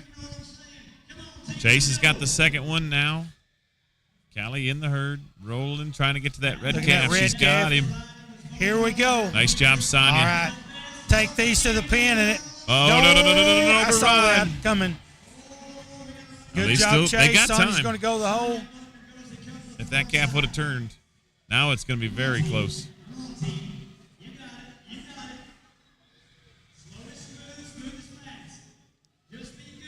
This is still going to be close for that first place. It's going to be close. So you're looking 98, 90. Yep. Second place. Second place. So, but you're still right. Callie Sajoni going to be 1st and 2nd. But at this time, it's going to be with Ashton Hayslip and Wes Appenzeller. They're going to be your junior youth penning world champions. You bet. Great champions there. They're going to take home about $738, giving away a little over $1,200 in this class. But 3 great champions there. And again, Sonia Buckner, I mentioned her earlier, doing a good, quiet job and doing a great job with the youth here. All right, we are going to go down to the arena floor right now with Cody Wood. He is going to talk to our winners of the junior youth penning. Folks, how about it for the future of our sport and these junior youth riders? From top to bottom, they were lights out superstars. A few years from now, they will be the big names of the USTPA if they aren't already. I'm going to start over here actually with Weston Appenzeller. Wesley Appenzeller, number 6 pro rider, riding here with 2 great young ladies. They're awfully good. How'd that run go for you? How's it feel to support the junior youth and win this world title with them? Oh, man, it feels amazing. I just tried to stay out of their way the whole time. Well, you did a good job because, like you said, you got a couple of good ones right here. Callie, we've been chatting all week. Here you are doing it again. Folks, this is your junior youth high point world champion, Callie Sajoni. Now she's got herself a gold buckle. Callie, with Ashton, with Wesley, with Joker, your horse here. What a great way to cap off your 2022 season. It doesn't get much better than this, does it? No, sir. And what do you got in store for us next year? You were telling us the other day? Hopefully high point for senior and junior. That's right. That's right. Big goals for the big cowgirl right here, Ashton Hazlett. I'm telling you, I feel like every time we're in this situation, you always seem to be right here in the winner's circle. Here you are again with another world title, Ashton Hazlett. Feels great. Well, folks, what do you say one more time? Your junior youth world champions, Ashton Hazlett, Callie Sajoni, and Wesley Appenzeller.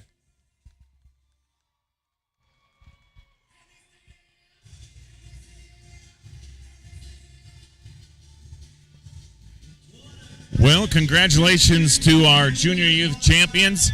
Joining me in the booth right now is a champion of himself, Phil Shelton, the open penning champion, sir. Phil Nichols. Phil Nichols. Did I write Shelton on there? It's been a long week. It's been a long week. Get rid of that. Phil Nichols, you are a one-rated rider. You threw your name in the hat in the open penning, one of the most difficult classes to win, and you pulled it off. Well, yeah, when I ride with the best, it makes you ride better.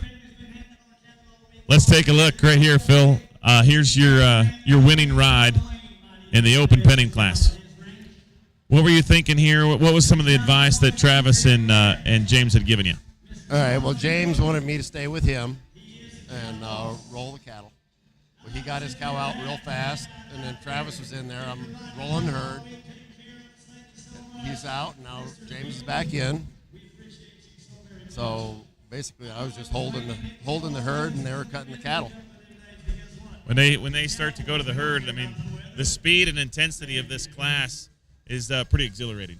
Oh yeah, riding with James is very, very exhilarating. He's really on you every second of the ride. But now you not only had that ride, which you won, you had another ride in the top 10. Yes, I did. You had 2 rides in the top 10. Hey, congratulations. That's a great championship. How long have you been team penning? I've probably been team penning for about 25 years, maybe. Yeah. 20, 25 years. Is this your first open world championship? No. It isn't? Well, in the open. In the open. Okay. Well, that's a great championship, and you are an inspiration for all of us lower-rated riders. Throw our name in the hat in the open, and that's a great job, and we're all proud of you on that. Right on. Sometimes I feel sorry for the open riders that have to draw me. You know? That's all with it. That's what the handicap's for, and obviously it works, as we saw in the video there. Yeah, it did. You're going to take that gold belt buckle back to Tucson, Arizona. What do you do in Tucson when you're living in the sunshine? Well, I keep cattle at my house, and I do some practicing. I have the 4-H kids, and so I do some cattle work at my house. We're sitting right now watching for cattle to come in for our next class here, which is the number 10 elite class. Now, did you ride the number 10 elite class? Yes, I did. You didn't get anything back in this one? No, I didn't. You reserve your championship rounds for only the toughest classes, I suppose. I guess so. It's that handicap that really helps. Yeah, right. So, well, Phil, we appreciate you joining us in the booth here. What are your thoughts as you look around, you see the crowd and the loud music, and what are your thoughts when you're watching all this? No, I think it's a lot of fun and a lot of excitement out there. Your experience, if you could cap that off for the week here in Amarillo. Oh, it's been an excellent experience here. I think this is the 3rd year we've been up here, and it's always a great show. All right, sounds good. Well, Phil, we sure appreciate you joining us in the booth, and congratulations again on your world championship, and hopefully more to come. Yes, all right. Ladies and gentlemen, Phil Nichols, the 2022 USTPA Open Handicap Penning Champion.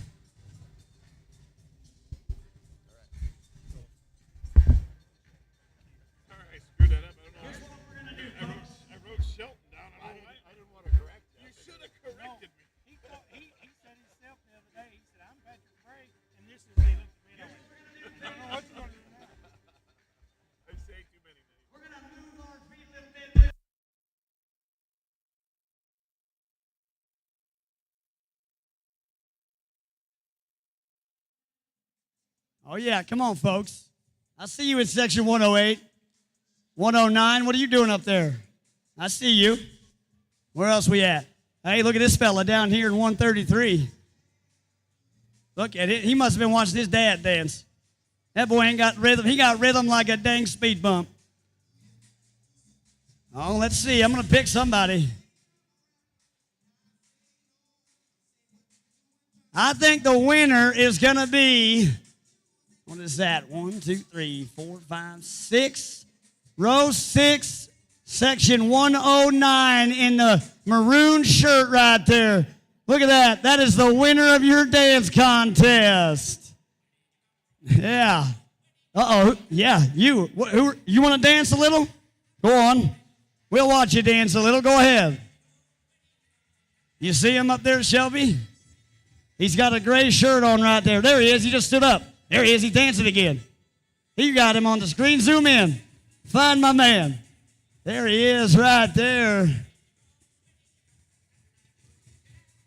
You bet. As we wait for our cows to come down the alley, we got ourselves a dance competition. Hey, I got to tell you guys something. Amarillo, you have been one of the best team penning crowds I've seen all year long. Give yourselves a hand. How many of you guys were here last year? Make a little bit of noise. No kidding. Well, thank you guys for coming back. It is always a great time. And, man, we're so blessed to have a facility like this to enjoy a sport that we all love. And it has been a blessing to be here. You know, these horses that these guys are riding, these are all American quarter horses right here. Do you know that Amarillo has the American Quarter Horse Hall of Fame and Museum right down the road? How cool is that you guys have that in your backyard? All of these horses here are outstanding athletes in their own right, not just the riders. I mean, the riders are outstanding, but these animal athletes, they are 10, 12, 13 years old in the prime of their life as a horse, and they get to come out here and eat and just drink water of the best quality, eat the best hay, lay on the softest ground you've ever seen in your life. And they get to come play with cows, which, if you're a horse, what else would you want to do? We got cows coming down the pen alley. We're going to turn the music up a little bit. We're going to let you guys focus on that end of the arena. We're getting ready to get started with the number 9.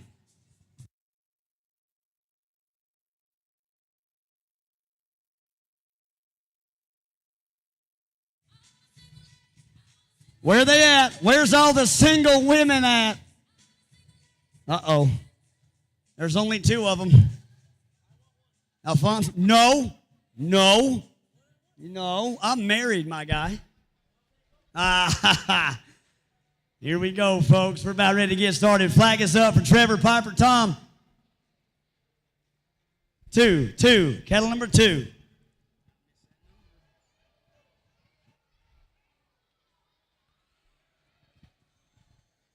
All right, folks, we're back here, and we started this top 10 of the 10 Elite. This is one of our fastest classes. Holy moly. This first team out, Sadie Kuntz, Justin Kuntz. No, this is the 9. Back with the 9. First team out, Trevor Field, Piper Jones, Tom Field. They come in with a 23.64. Fast time right off the bat. They were coming in 10th place, so that's going to give them a really good chance. Gives them a 141.35. Who knows what's going to happen? We'll see how that one ends up. Next team in, Jared Lesh, Aaron Richter, and Allison Felt. This team comes in 9th place with a 116.81. They're about 30 seconds out of the lead. Jared goes in first. He's got one spotted on the left. All right, he's got a clean cut. We're going to see who's going to go in next.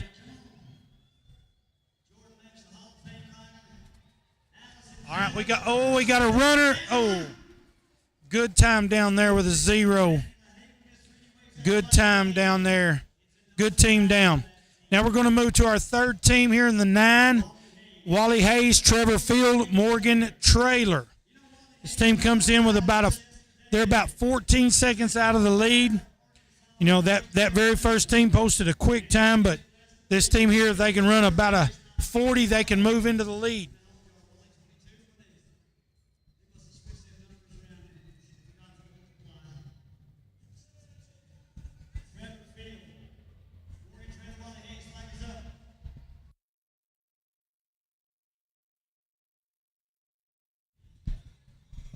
right, Patrick Bray. This is a number 9 class. Means that the ratings of the riders can't add up to more than 9. Yeah, and I looked at the wrong schedule. I thought we was running at 10, so I got us off on a little. Oh. But we are in the 9.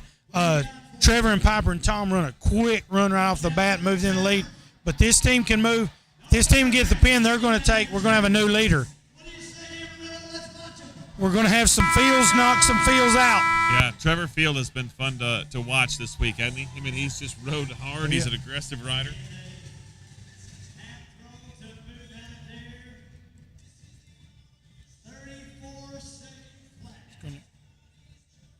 Give them a 134, move them into the lead. Next team coming in, Kip Appenzeller, as Allison Felt, and Wes Appenzeller. Allison, I think she's got 20, at least this is her second ride in this class. 2 runs back for Allison Felt. Wes Appenzeller's had a full night tonight. Yes. I ain't sure. I think he may be in every event. I think you're probably right. Is he in the? Did he get anything back? I don't think he got anything back in the 10 not lead. In the 10. All right.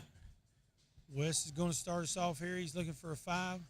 This herd's a little more flighty than the first 2. It wants to spread out a little quicker. Wes makes a good cut there. Oh, he pulled a double.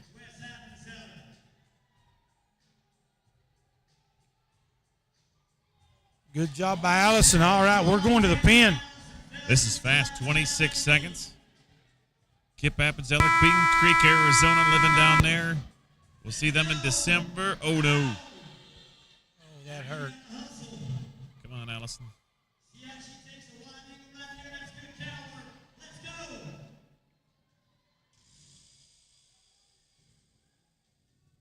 Wes opens up that gate for them. I'm not sure what happened to the clock there. It's happened twice. We got some crazy things going on with the clock.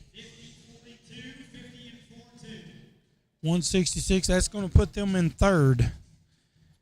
Next team out, Rockstar, Rob Henshaw, Val Tammy, Amy Buckler. Val and Amy live in Stevensville now, and Rob is from Arizona. Yep, a former rock and roll musician. Bass player. Yeah, super fun and very, very nice guy. And rides a horse pretty doggone Yes, good. he does. This horse that he rides is one of my favorites. I mean, it's just when you watch that horse, it's not afraid of Rob. It trusts Rob, and he can put that horse in any position. And then when he asks for more, that horse offers him a lot. Sure does.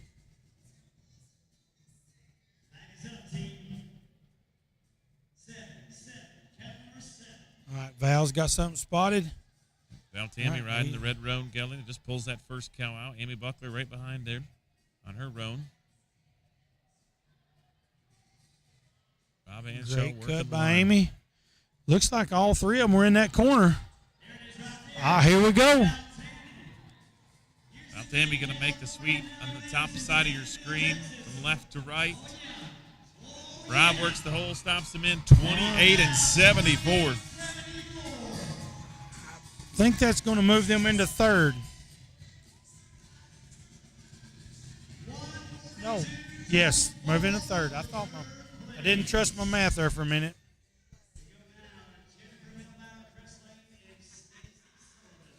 All right, the next team out, Jennifer Milbauer, Chris Lane, Stacy Sullivan. Team comes in with a 1:11.89. They're about 25 seconds out of the lead.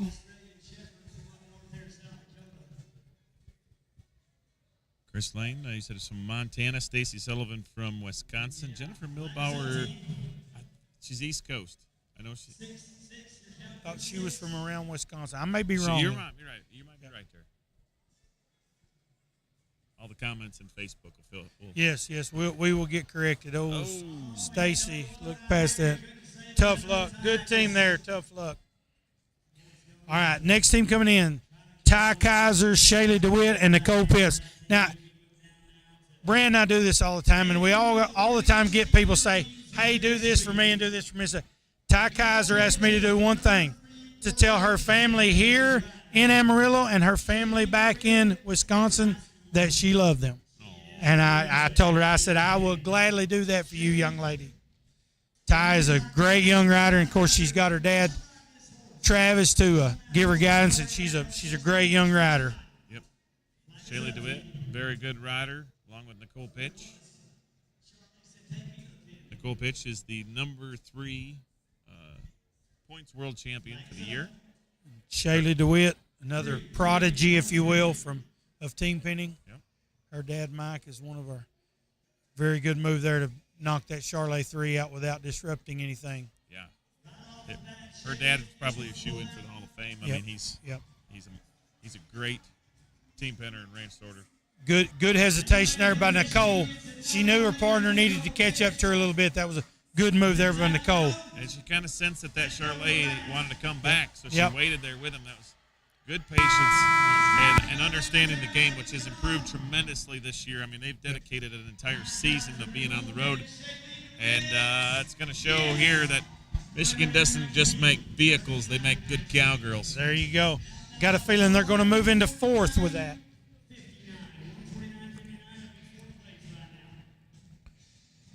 All right, next team coming in, Shady Coons, Steve Freiheit, Jennifer Milbauer. For the Northeast, they made a big statement in this one here. Sadie and Steve and Jennifer all up in that area. This team comes in with a 105. They're going to need about a 29 if they want to move into the lead. We've seen as fast as 19 seconds, I think, this week.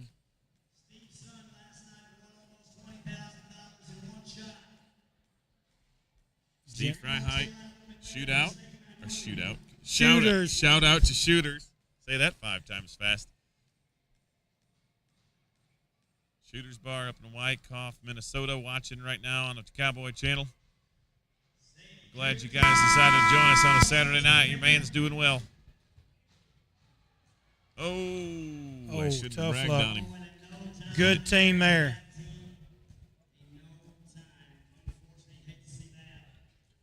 All right, team number 9 is Clayton Fisher, Lauren Berner, Olivia Parks. Lauren Berner, Maryland, Olivia Parks, Pennsylvania. Clayton, I believe, is in New Jersey now, originally from Ohio. They come in with an 87 and 25. 86 and 37 is in the lead. So they're a second, basically a second, a little less than a second behind the leaders. You know, they're looking for about a 45-second run to put them into that top spot. Anything faster than a 45. So with 45 seconds on the clock, watching the herd so far, I mean, you got to feel good here. Just go out and make a good businessman run and let those excellent runs that you had in rounds 1 and 2 carry you through.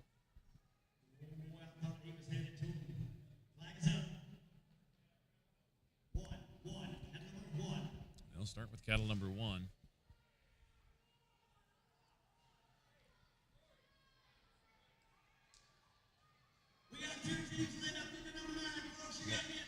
Lauren Berner. She's got 2 out quick. And she's got the third one in the corner. She's got 1 trash with it, needs to get by, and she rides right between them, puts them on the wall. Come on, Lauren Berner. You got lots of time. Take care of this. She knows that. She's been under the tutelage of some of the greatest riders in the world. She knows the greatest yeah. rider. 33 and 54. I believe that's going to be a 120, and they're going to take the lead by about 14 seconds. 120 and 79. And they're going to put the pressure on Chad Mitchell, David Rainey, and Heath Hendricks. David Rainey, one of the greats. David's going to come in. They're going to need a 34, a little better than a 34 to take the lead.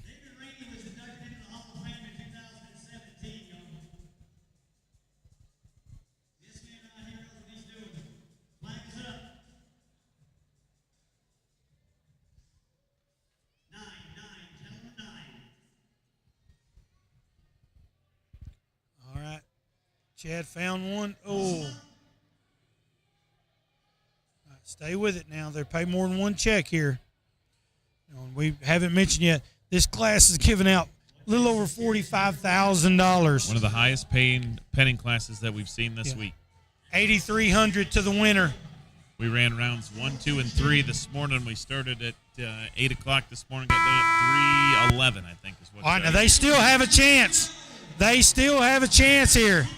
This is going to be very close. Get around them. Get around them. I think they're out of it now. They needed everything to run smooth. But like you said, now get you a good place or a good time here, and a solid check in this class.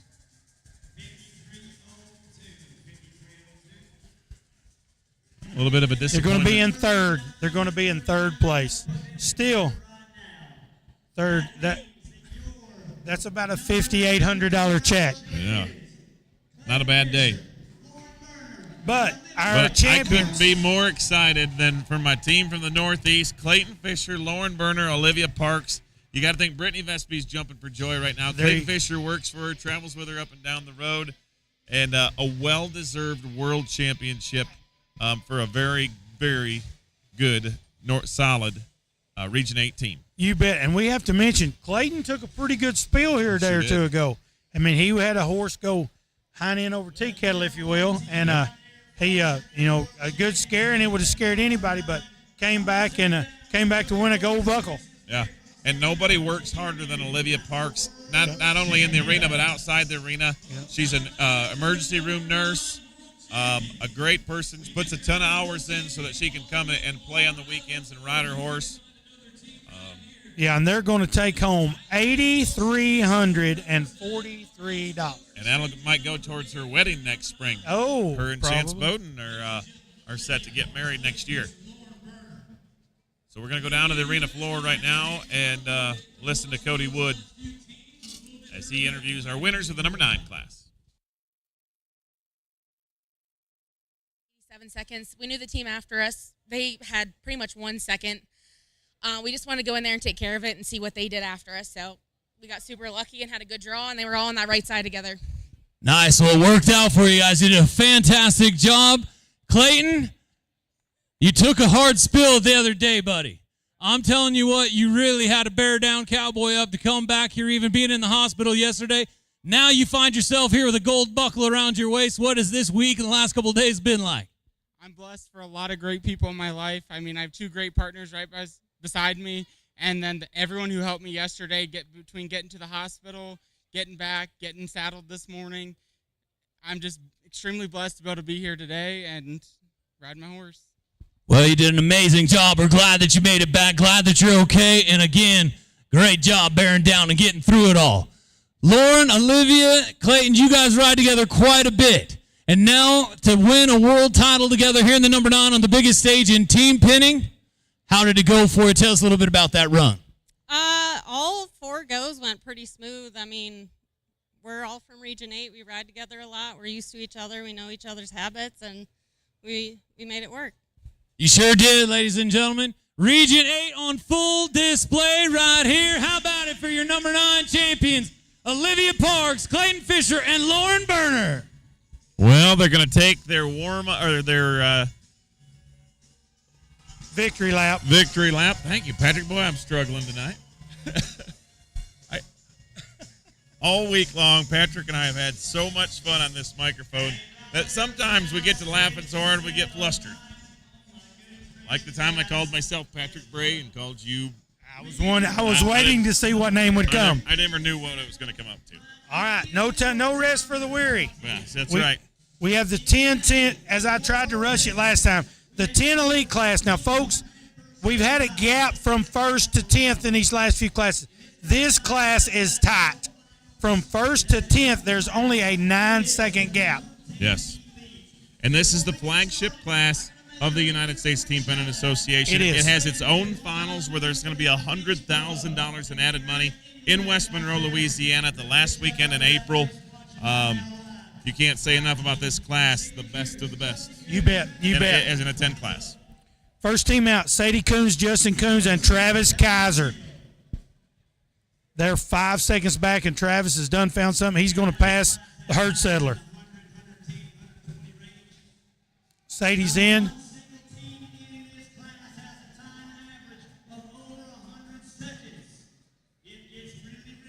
right, we've got 2 out.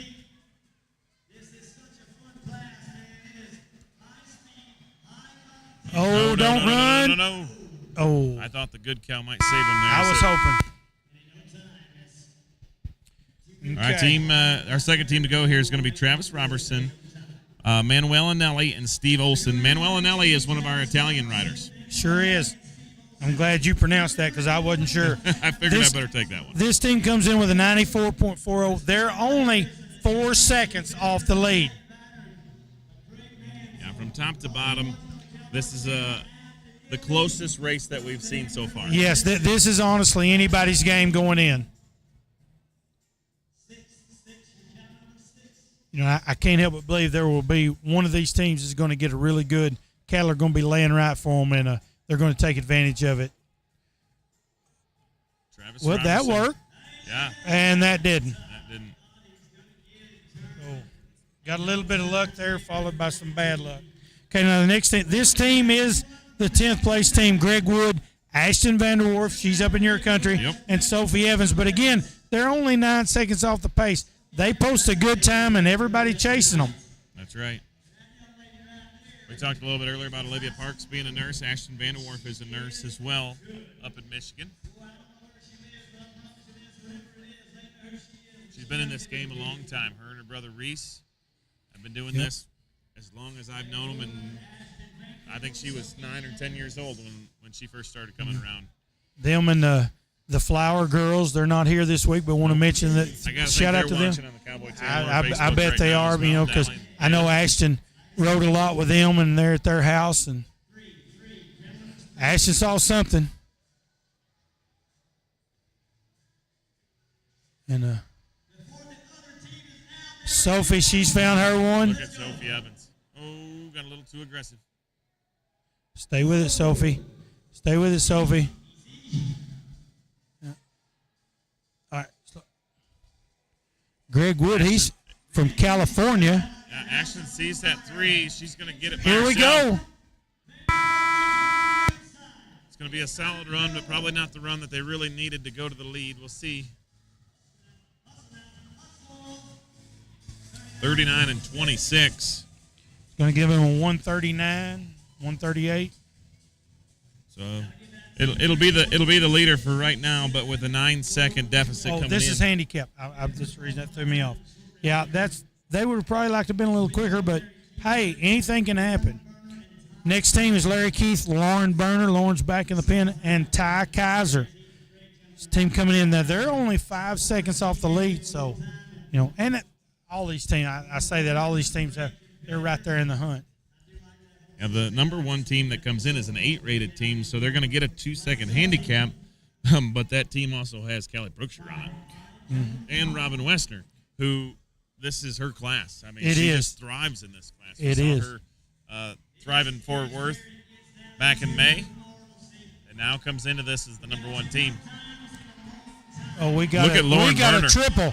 I told you there would be a team that got a draw, and this may be it. And if there's anybody that can take advantage of that draw, it's Ty Kaiser and Larry Keith. And now, Larry Keith. This could be a family suite. I was just going to say, Tanner Keith's got a gold belt buckle. His mom's got a gold belt buckle. Now Dad might get a gold belt buckle. 25. 25 and 61. No handicap for them because they're a 10 team. But there's only 2 teams that get a handicap. Yep. So from here on out. Next team, Cody Accord, Mickey Pitts, Brittany Vespi. Now look, this team is as dangerous as they come, but they got to have a 23 to move into that lead. Yeah. Cody Akerd, Virginia Cowboy. Mickey Pitts, my Michigan lady. And here's Brittany Vespi. Just watched her friend Clayton Fisher win a gold belt buckle. They've got 2 out quick. If Mickey can find. Oh, no. Come on. Get there, Cody. Stay with it, Cody. Oh, man. So close. So close. And that's a disappointing run for Mickey Pitch, but Mickey's had a great year. Yep. I mean, she's the number 2 champion. All right, now the next team coming in, Aubrey Sajoni, Callie Brookshire, Nicole Pitts. This team needs about a 27. They can move into the lead. But again, now we're paying 10 monies. And look, this thing's paying $14,500 to win. Yeah, everybody's going to get a check. It's just how big a check are you going to get? 10th place is winning $2,900. So all checks are good, but every time you move up a notch, it's just money. Mm-hmm. Well, if you're riding for prestige and you're riding for that hardware, you know, you want to be the number one team.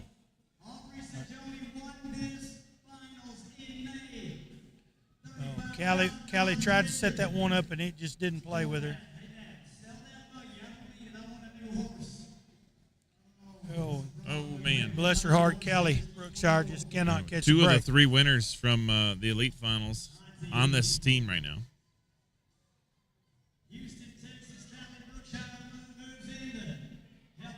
All right, Nicole. All right, that Charlotte one just is really, really not wanting to play. And this hurt's getting tougher the farther we go.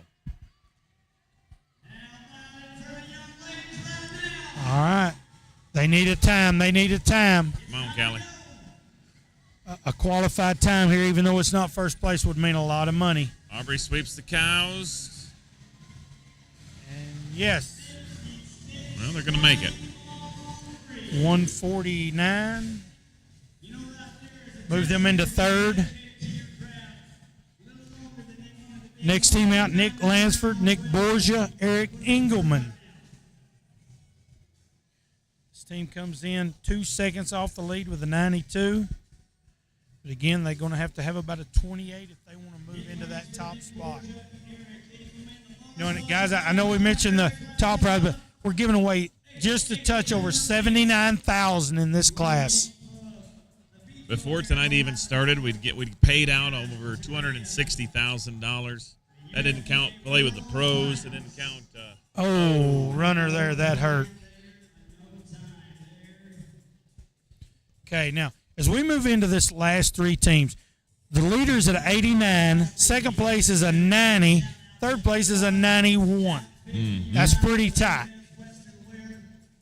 So the next team up, Tammy Juergens, Aaron Baker, and Robert Strange. They come in a second off the pace, and again, they need a 29, somewhere around a 29 to move in that lead. Ty Kaiser and Lauren Berner and Larry Keith made this tough on everybody. They did. They took advantage of that triple, and they have shaken this up at the top of this. You're going to have to really cock your hammer now and really take advantage of the cattle should they lay the right way. You know, there's a lot to be said for posting a time and letting everybody chase you. Look at Robert Strange pull a duck off the left. All right, now they're in great shape There's here. two. Find a third one. Find a third one, Tammy. They're in real good shape right now. Make a good cut here. Head to the pin. Going to have to hurry. All right, this is going to be close. Yeah, it is. This is going to Come be on, Aaron close. Baker. I said they needed about a 29.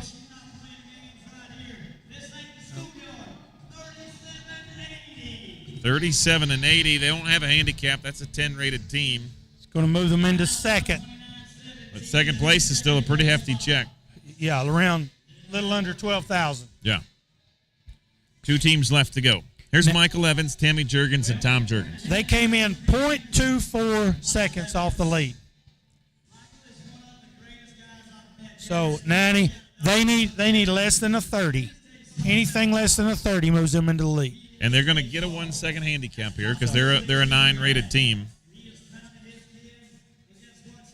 But Tammy just ran, switches horses, and she'll meet her husband and Michael Evans in the middle of the arena. Find out if they can earn the championship here at the number 10 Elite. All right. Michael saw something. He took off running. All right. He's got one out quick. Tammy, she's found something. She's moving in. Tom did a nice job of getting over there, reading that, seeing that his... Turn that 7. Oh. That's 7. And was that not the Charlotte 7 that would not come out? I might have been. Well, they must have changed his mind, didn't they? Okay, now we're down to one. Yep. Robin Wiesner, Callie Brookshire, Callie Sajoni. Westner. What I said that. That's all right. They come in with 89.85 again. They're going to get 2-second handicap. They need about a 32 or a 33. They know their number.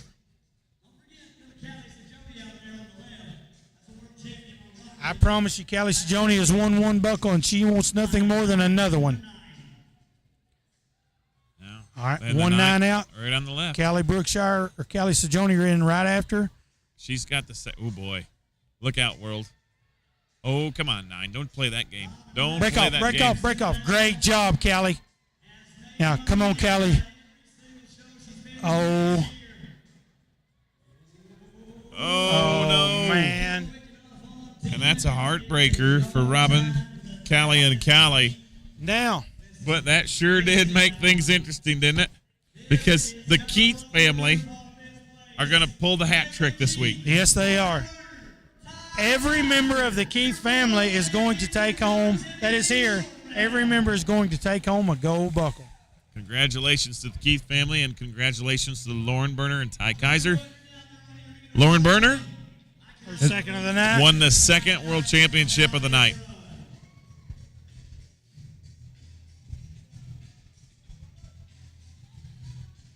And then there was one class left. One class left. We're going to play with the pros. Now, to play with the pros, we have 5 teams left. Yep.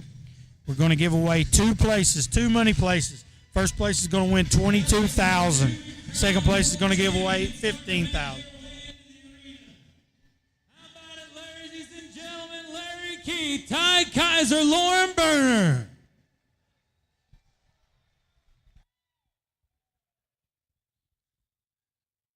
Well, I'm telling you, it does not get much tougher than this right here. This class is as good as it gets. Lauren, deja vu, we were just here 10 minutes ago. To jump out there, win the world a moment ago, now come back with Ty and Larry. I mean, this is a big-time opportunity and a big night for you. Yes, absolutely. I'm so grateful that we put this ride together, and I'm happy it worked. Yeah, well, it worked well. That is for sure. As we take things down now to Ty Kaiser. Ty, I cannot be more happy and thrilled to see you here right now. With your father's success carrying it down to you, your riding just continues to skyrocket. And now here you are in the biggest class in the USTPA as a world champion. Thank you. Tell us a little bit about that ride. Larry's the man. He did it all. Well, you did a great job, Ty. Congratulations. As we go over here to Larry Keith now, folks, if you're just joining us. Earlier in the week, Tammy Keith won a world title. Tanner Keith is the #1 rider in the world, and now it is Dad's turn to claim center stage. How about it here with Lauren? Ty, this is a great run. Oh, it was a super run. You know, everything just kind of clicked for us, and, you know, God's good. That's all I can say. He definitely is, folks. And just like that, the Keith family's got the hat trick and gold buckles all the way around, headed back to Virginia. Folks, your world champions, Lauren Berner, Ty Kaiser, and Larry Keith. Well, we'll watch them take their victory lap. Congratulations once again, Larry Keith, Lauren Berner, and Ty Kaiser. You know, and Ty Kaiser, as much as she may want to celebrate, she's got to get back in gear. She's 5th out in this ride with the pros, and there's a lot of money on the line. Yeah. This first place in this class pays $22,000. Yeah, it splits up. The novice rider gets about $15,500, and each of the open riders get a little over $3,000 apiece. Ty Kaiser, she'll go 5th with Travis, her dad, and Mike DeWitt. And this is a log jam. They're around 23, 24 seconds. So this is whoever gets a good draw.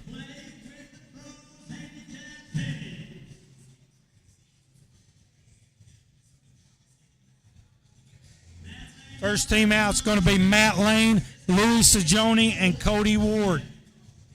Again, Matt is the novice rider, so he's going to make that first cut. Now, if you haven't heard us talk about Play with the Pros, this is a very special, unique class that the USTPA developed to raise money for the Youth Association. we auction off these professional riders to a novice rider. Oh, and Matt's got a duck on the left if he can get to it. And I know Cody took a chance there and left it with Matt to clean that up, and he did. Coney's in for the second one. Here we go. We're going to be fast. We're going to be fast again. Get behind him, Cody.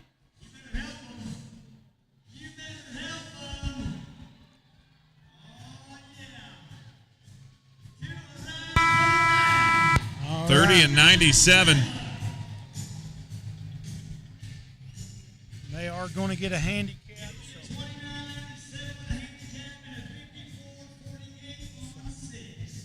So they come in with a 54-48 on 6, and they take the lead. And look, you know, in that position, they come in 5th place. They just wanted to post a good run and let people chase them. Yeah, and that's it's a good time to have to chase. Next team up, Travis Fryheit, Travis Robertson, Tom Jergens, and I can say I have spoke with the worker or with the waitress at Shooters, and she said they were watching. So Travis Fryheit, do us proud. Yep. Here you go, Wyckoff. Here's your man. All right, looks like Tom's got something spotted.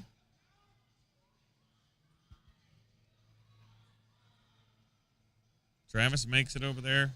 Did he get to the trash in time? Oh, he didn't. That one went south a little. Okay. Next team in. All females. Nikki Sajoni, Mickey Pitts, Sonia Buckner. I'd like to see Mickey Pitch win this class, just to kind of capstone her year. She won the 2. She hasn't won a class yet here, but it would be very nice for her to kind of put this feather in her hat to make this year kind of complete. Not to get corny, this would be the icing on the cake for her this year. Right. I was trying not to use that analogy to avoid the corniness. You know me. All right. She sees something. She's got a 3 found, looks like a black baldy. Nikki's right in behind her. Again, these open riders, they know they got to be fast here. All right, Nikki's got one headed down the pin. Here comes Nikki with another. Sonia, she's found the 3rd. Keep pushing the black baldy, and let's go to the pin. And here we go. Wow. This could be quick. Nikki, wrap them up. Nikki's going to wrap them up. 32 and 95. I think they're going to go to the lead. Nope. I was wrong. No, that's second. 61 and 26. Still a good paycheck if they can hold that spot. But Val Tammy, Ashton Vanderwerf, and Renelle Cadena. This is the pick that you got to root for to me in this class. Absolutely. The underdog per se, I guess, if you really want to call that. I don't know if you can call Renelle Cadena and Val Tammy and Ashton or underdogs, but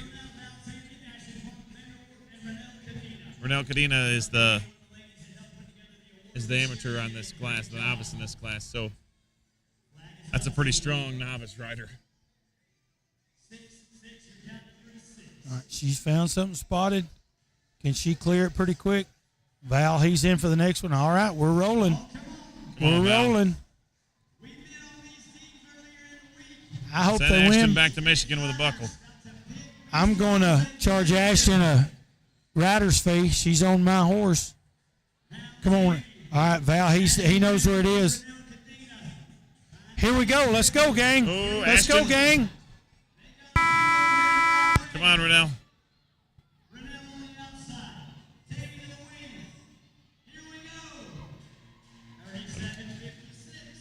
37-56.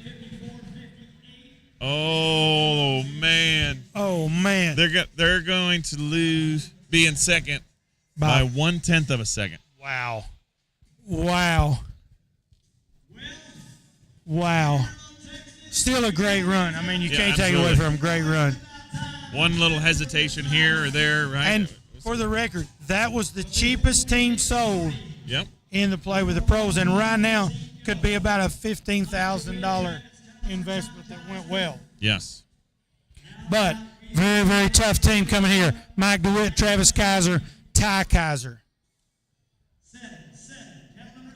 All right, if Ty can find something quick, and she's found a black cap. All right, There's and a Travis is Charlotte in. right behind Charlotte it. right Yep. behind it. Mike's I Mike's promise you, already Mac seasoned. knows where the third one is. There's not a doubt in my mind. Travis has got that third one already coming out. Look Here at we this. go. Look how fast this is going to be. Ty This is Kaiser is fixing to have an incredible afternoon. Come on, Here Ty we Kaiser. 24 and 28.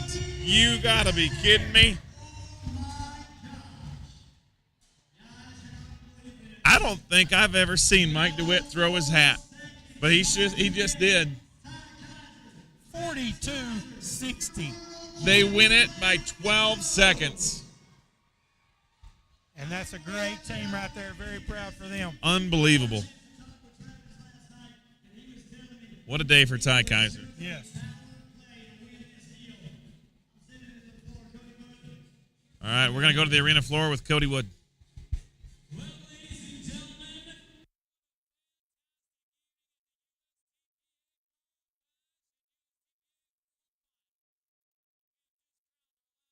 Championship team of the night as we get ready to hear word from our new world champions. Get ready. Seth Ward and the Silence is about to hit the stage. Folks, if you are new to the team pinning ranch sorting world, the greatest aspect that we have in my mind is the ability to win with your family, your friends, but more importantly, as a father myself, with your daughter. We're going to start things off with our Wisconsin team. Came and brought the heat. Mike, you guys came in. That was awfully fast. You knew that you were coming in number one, but it seemed like you guys just let it roll and went for it right from the get-go. When you're riding against these professionals out here like that, you got to let your hair down and go after it. That's what we did. That is exactly what you did, and it paid off in a big way. You guys did a fantastic job. Travis, I'm going to come on over to you. Like I just mentioned, the opportunity to win a world title and your best friends, your daughter. I mean, you've won a ton of world titles, but here in the Play with the Pros are the biggest money events of the weekend. It can't get much better than this. No, it sure can't. I can't say enough about the people that are here riding. I love Mike, my daughter.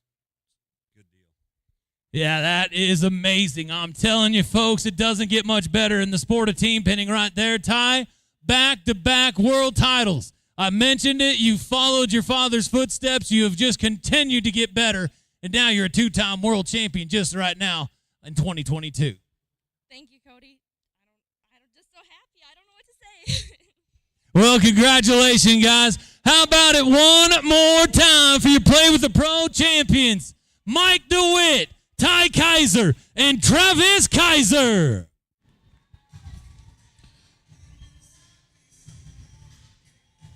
Well, Patrick, a great night of competition here in Amarillo, Texas, and it's going to close out the 2022 USTPA World Finals. Yeah, and I can't think of a better way to close it out. A great team right there.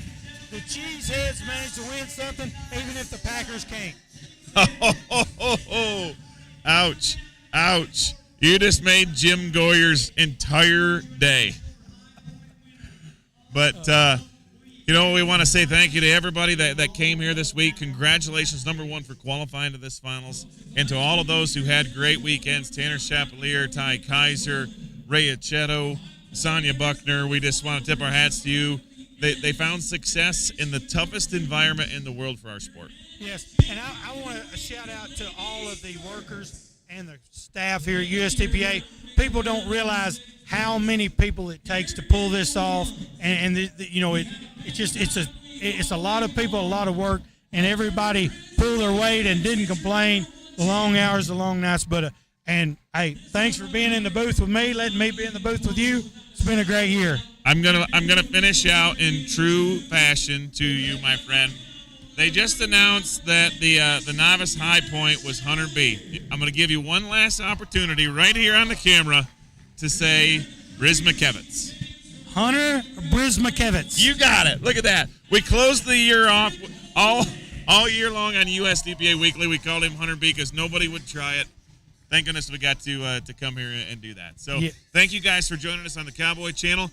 Hang out here. We are going to live stream our concert, and Seth Ward and the Silence is going to put the capstone on the year. Yeah, and any band that'll play Lori Darling, you gotta love that.